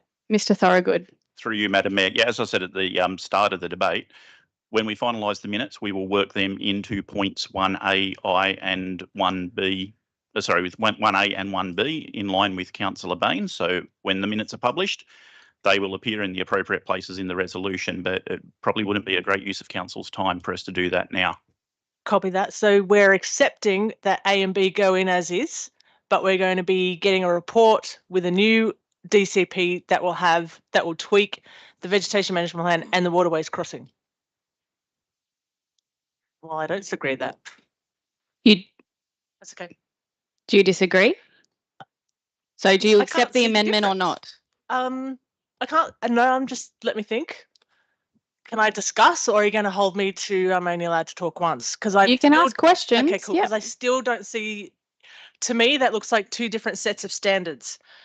My thinking is that you take all of it out or you put all of it in. So we're going to be getting a report. We're going to get a new DCP back in December, which is going to include the fish impacts, the assessment of the in-stream infrastructure, the compliance with the policy, the vegetation management stuff, and the waterways crossing. So why not either chuck it all in now or take it all out and say that the amendment will then read, request a report to the December ordinary meeting with amendments supplied at the meeting or something like that, because there's no record of my amendments there to be considered. Mr. General Manager, can you please clarify? Yeah, so what Mr. Thorogood was referring to before is we can do it now. It'll just probably take the best part of 10 minutes while he. I don't necessarily want it done now. Yeah, so I guess what we're saying is that's the context of what's in there, those items that when we publish the minutes, it'll actually be included back in that. And you'll get an opportunity anyway, because it's going to come back next month with that chapter updated, and that'll be represented back in December. So if there's anything that's not reflected exactly. Can reject it next time, I suppose. Yeah. All right, I understand, but I don't accept, but I understand, and I'll think about my decision. I'll accept the amendments because I'll accept the amendments and then I want to speak to it. Who's moved it?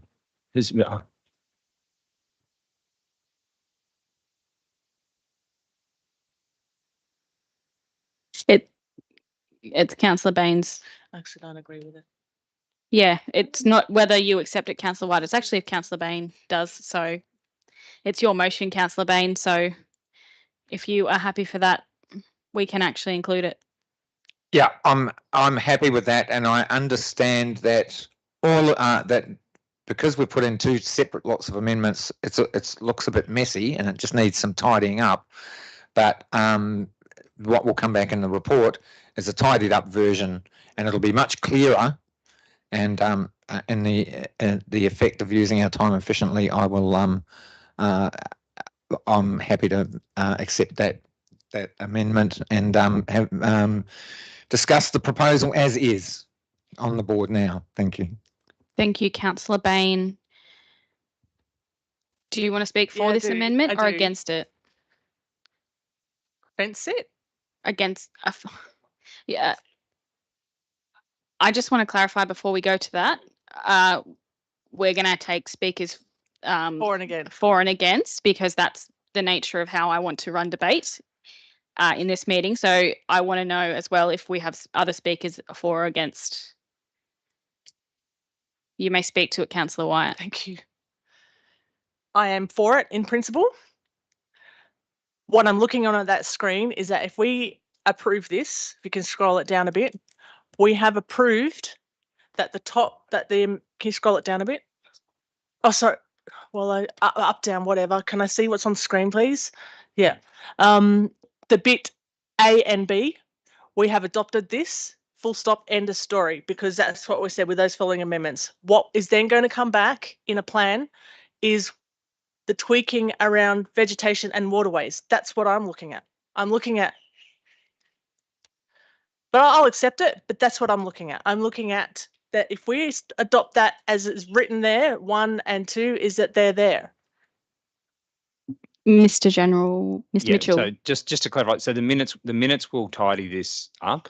Okay. And then what you get back in December in terms of the subsequent report should hopefully be very clear, and then fingers crossed addresses what everyone wants. If it doesn't, then we can talk about it at the December meeting and make whatever changes that councillors think need to be made. Copy that. Yeah. I have a couple of questions, but not regarding that. Other people can talk to it. What are your questions, Councillor Wyatt? The question is on the DCP. There's a point there that says significant trees. In the vegetation management plan, it says protection of significant trees or something along those lines. What is the definition of a significant tree? How do you find a significant tree? Ms. Zari. It's for you, Madam Mayor. Yes, there is a definition, but I agree everyone could have a different definition. Currently, there is a survey asking the population and whoever is interested in trees, and we also have invited the tree group to take part in that survey to tell us what you as community member think is a significant tree or an important tree or tree of significance, different naming. The purpose being we do want to manage that vegetation.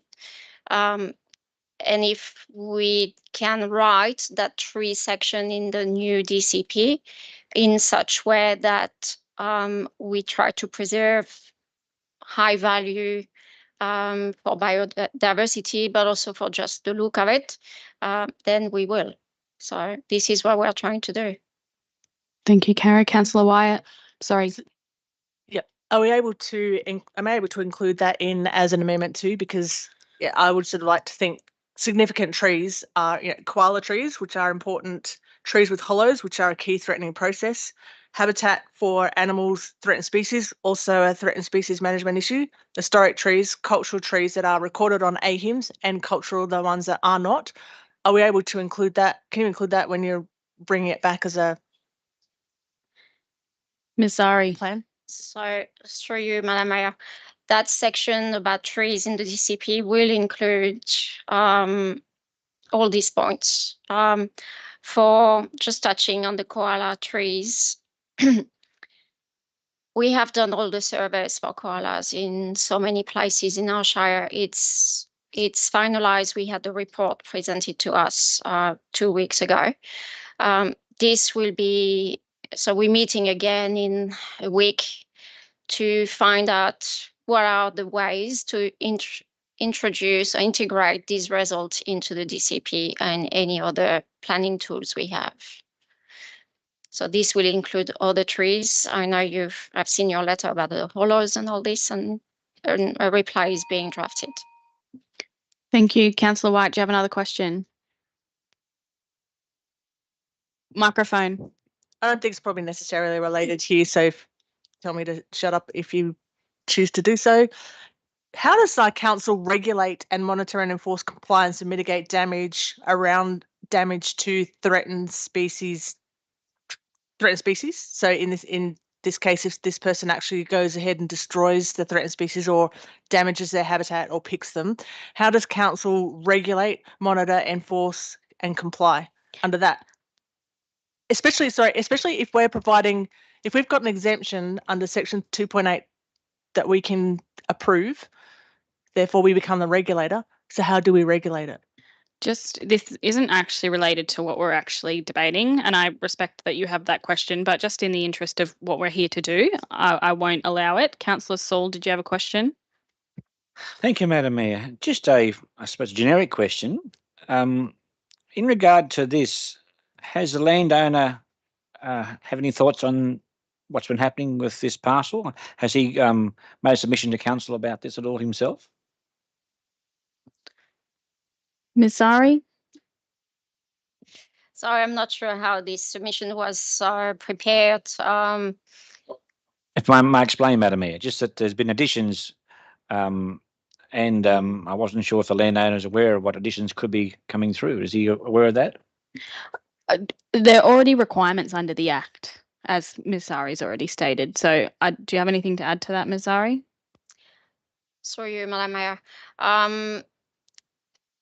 Since it's a concept, they know that we'll come back to them for sure. They know the concept they submitted is going to be challenged against the Act and all our procedures. So if they haven't been informed, which I'm not sure, I have to check that, but they know it's coming. Thank you. Is there any more questions?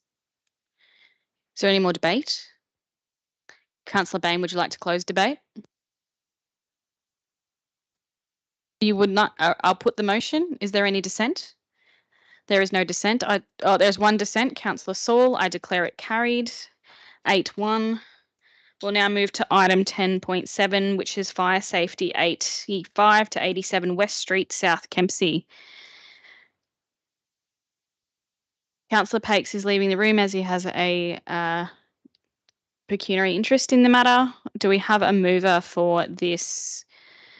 Councillor Saul, do we have a seconder? Councillor Coburn, thank you.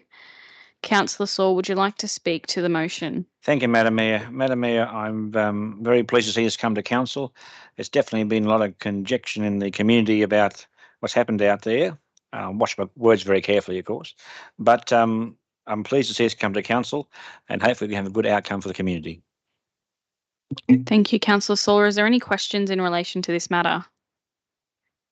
There isn't. Is there any debate? There is none. I will now put the motion. Is there any dissent? There is none. I declare it carried. Councillor Pakes, you may now return to the room. We now move to item 10.8, which is annual report and state of our Shire report. Do we have a mover on this? Councillor Saul, seconded Councillor Wyatt. Councillor Saul, would you like to speak to the motion?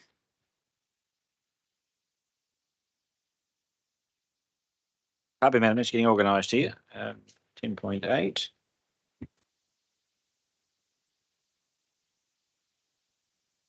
I mean, it's jumped too quick.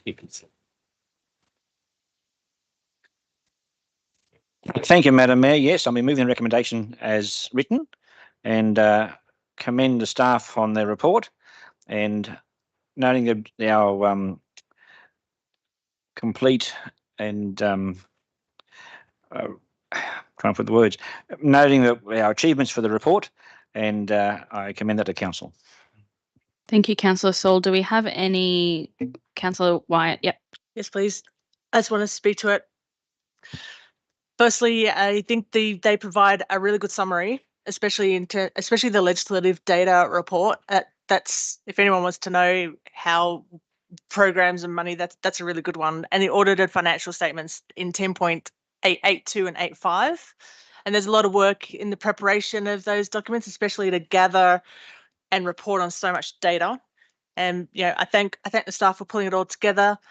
And just in general, their work is really appreciated. You do great work. Those reports are really good. They look really good. They present really well.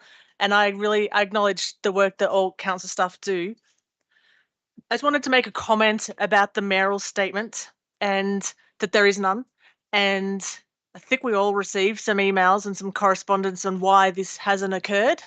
And I hear the conversation that was had before. As a former councillor with Mayor Leo, I feel the need to respect his office of mayor. Like, he was elected for mayor by the people, and thankfully I'm not the mayor, because I believe it is a difficult path to walk between the responsibility that mayors have around what I see is the three pillars. One is around the electorate and the community, the council body and the council institution. Like, he's not here to defend himself or speak for himself. Not all mayors operate the same, because you're not all clones, which is a good thing. And Leo had a different, it's my perspective, Leo had a different interpretation of his role as mayor. He prioritised those three pillars quite differently, as is his right to do so. And I just feel that the office of the mayor in that regard should be respected. I'm not sure whether there's any validity in, what I would like is mutually respectful mediation to occur so that a mayoral statement is included that satisfies the needs of council and the mayor. And when I say mutually respectful, that's negotiation. So it's not on one side or the other. I just think that without it, it's a bit dismissive and diminishes the role of the mayor. And I don't think that is the intent of the office of the mayor or the institution of mayor.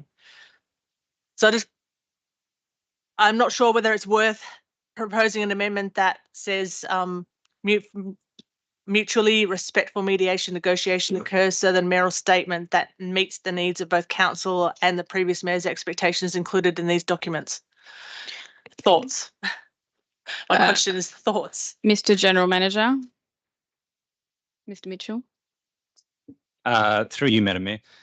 Firstly, probably just a couple of comments to start before we get to talk about process. We have always, and I have always respected the office of the mayor. So not saying that there was any sort of intent to say that this was an act of disrespect to the office.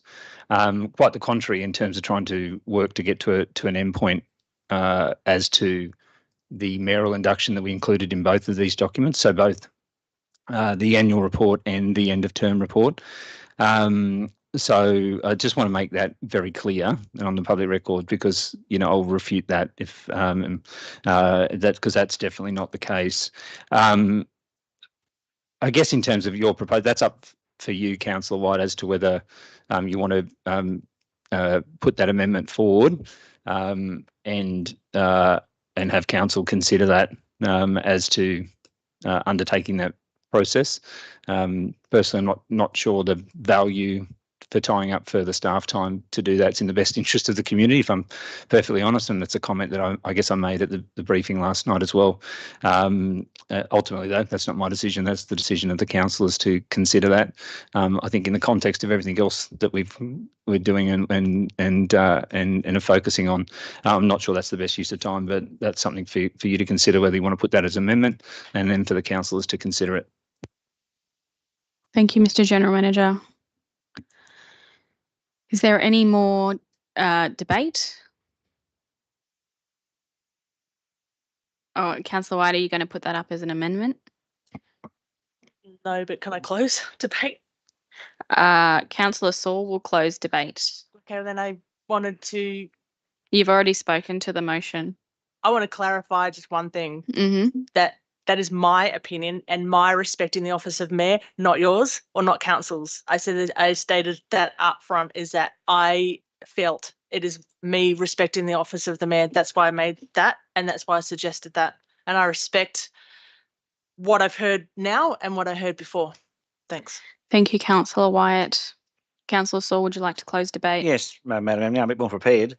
I just want to again state the reports, the professionalism of the staff who have undertaken such a report, and for the community to undertake to them.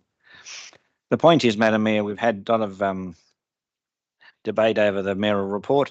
I think it's we'll accept how we are today and move forward. Thank you, Madam Mayor. Thank you, Councillor Saul. I'll now put the motion. Is there any dissent? There is no dissent. I declare it carried. We'll now move to item 11.1, notice of motion vegetation policy. Councillor Bain, would you like to move it? And do we have a seconder? Yes, thank you. I'll move it. Councillor White seconding. Councillor Bain, would you like to speak to your motion? Yes, thank you. The historical perspective of this is that I was approached by community to talk about tree management, some concerns regarding shade trees. There was, significant concern about the removal of trees outside the library at one stage and the idea of heat sinks. So I asked the staff, I asked the general manager if there was a tree policy. I was told that there wasn't, but later on discovered that there is a chapter devoted in the development control plan to that. But by that time, we'd already established like an informal advisory group, and we had a look at, as the speaker last night at the public forum said, a whole lot of different policies around different organisations. And so we looked at some best practice stuff and looked at some a policy preamble and objectives. And so this is quite simple in that it just asks council to consider when they're developing policy. So there's amendments happening at the DCP, the street tree policy being developed. There's various work being done in the space that they consider these overarching principles when developing future policy. Now, in terms of one of the things that Mr. Walker said yesterday, which I thought was kind of interesting, is that, we can't afford not to do this. Well, I don't believe there's any costs involved in this at all, except maybe in a bit of a staff time to read it. But if we are looking at continuing global heating and hotter temperatures, if we look at some of the things that have been done around the world, things like making free pool entry on those significantly hot days. There's a heat trigger, and people say, well, get to the pool because that's going to be a coolness place. For elderly people, extending library opening hours so that people can have an air conditioned, so that they can be cool, because people are dying of heat stroke. Okay, so these are potentially down the line things that we may need to consider. So if we consider that by planting trees, we're going to be helping to mitigate that, I think it's a good idea. Now, the other reason that I put this up, as the GM said on a number of occasions, that we need to be very careful as councillors, because staff are watching this. Staff are watching our council meetings. They're taking cues from the points of view that we have. So by supporting this resolution, we're actually sending out a little message to staff as well, and those staff that particularly, some are pretty excited. Some may think it's not important. Others may think, oh, this is great. But we're sending a bit of a message out through the organisation that tree and vegetation management are really important. That's all it's about. It's not saying that, not directing council to they have to do this or they have to do that. There's no direction in it. It's just asking for consideration of a broad overarching policy preamble and objectives, and might be interesting to see if it pops up in some future policy or not. Thank you. Thank you, Councillor Bain. Do we have any questions on this motion? Councillor Wyatt. Yeah, thank you. I was just having a quick, I've read it several times, but now I've just actually read it with a different lens on. Can you add something there about native trees? Because there's not that I can see. If it's sort of about wildlife habitat, it's a tree policy. We could be planting not that we would, bitter bush or jacarandas. I mean, could it be native trees, like native trees as the preference? There's nothing in there about native trees. Councillor Bain, that's a question to you, I'm imagining, and you are at your liberty to answer. I'm more than happy to answer that. That did come up as a topic of conversation within the informal group, and the decision of that, the consensus of that group was, while we do think native trees are would be good, that we don't want to limit what. It's more about appropriate planting and looking at what. So personally, I would support native trees, but this is not just my work. This is actually a product of a group of people who have got passion and interest getting together. So that's a consensus point. Thank you. Thank you, Councillor Bain. Any more questions? Councillor Saul. Thank you, Madam Mayor. Just a question, if I may, through yourself to the Acting General Manager. Taking in line with the General Manager's comments, what is the outcome if we don't support this motion, please? Mr. Mitchell.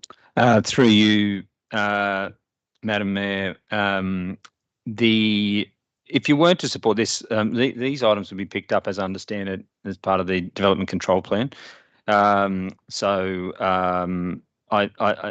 They would be captured as part of that.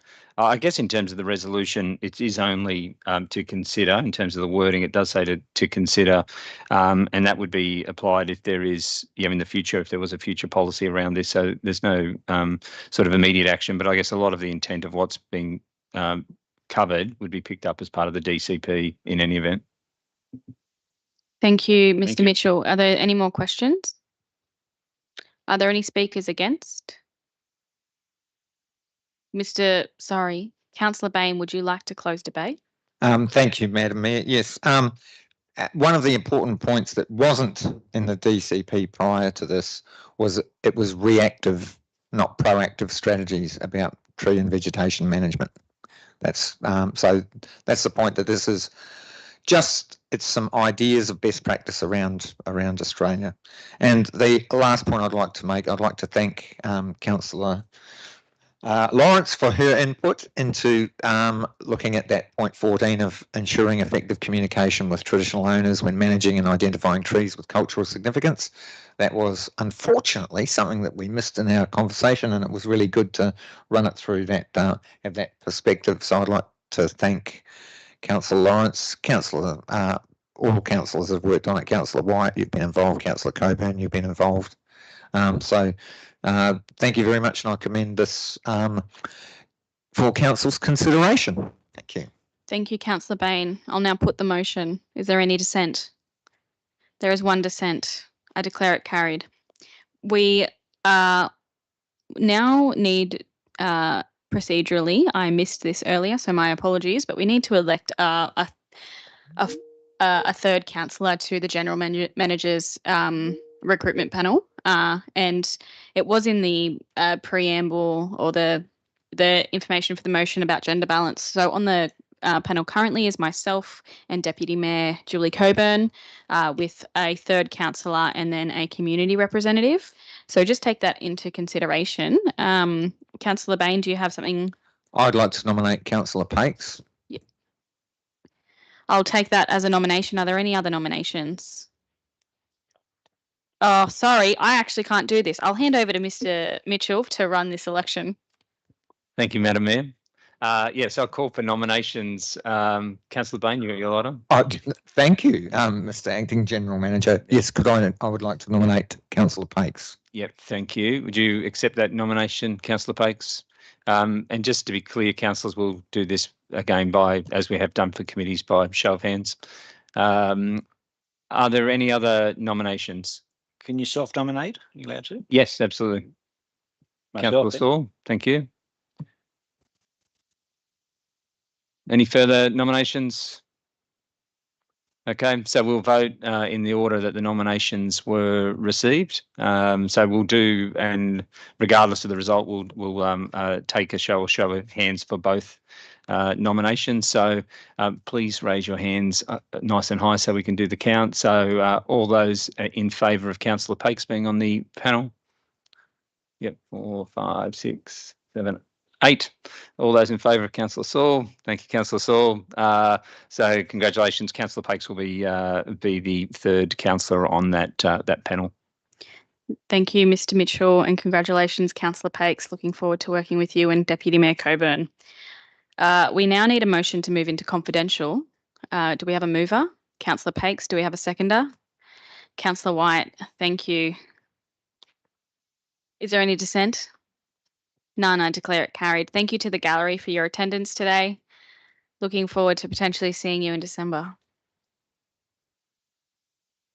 Councillors, we'll just wait until the gallery is cleared and the door.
Live now.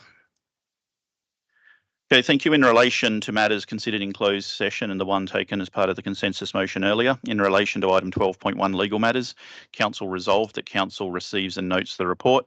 In relation to item 12.2 Audit Risk and Improvement Committee meeting minutes 23rd of October 2024, Council resolved that Council notes the draft meeting minutes from the Audit Risk and Improvement Committee 23rd of October 2024. Thank you. Thank you, Mr. Thorogood. That concludes our business. I declare the ordinary council meeting the 26th of November 2024 closed. Thank you, councillors, for your contributions and staff in attendance. It was a good meeting today.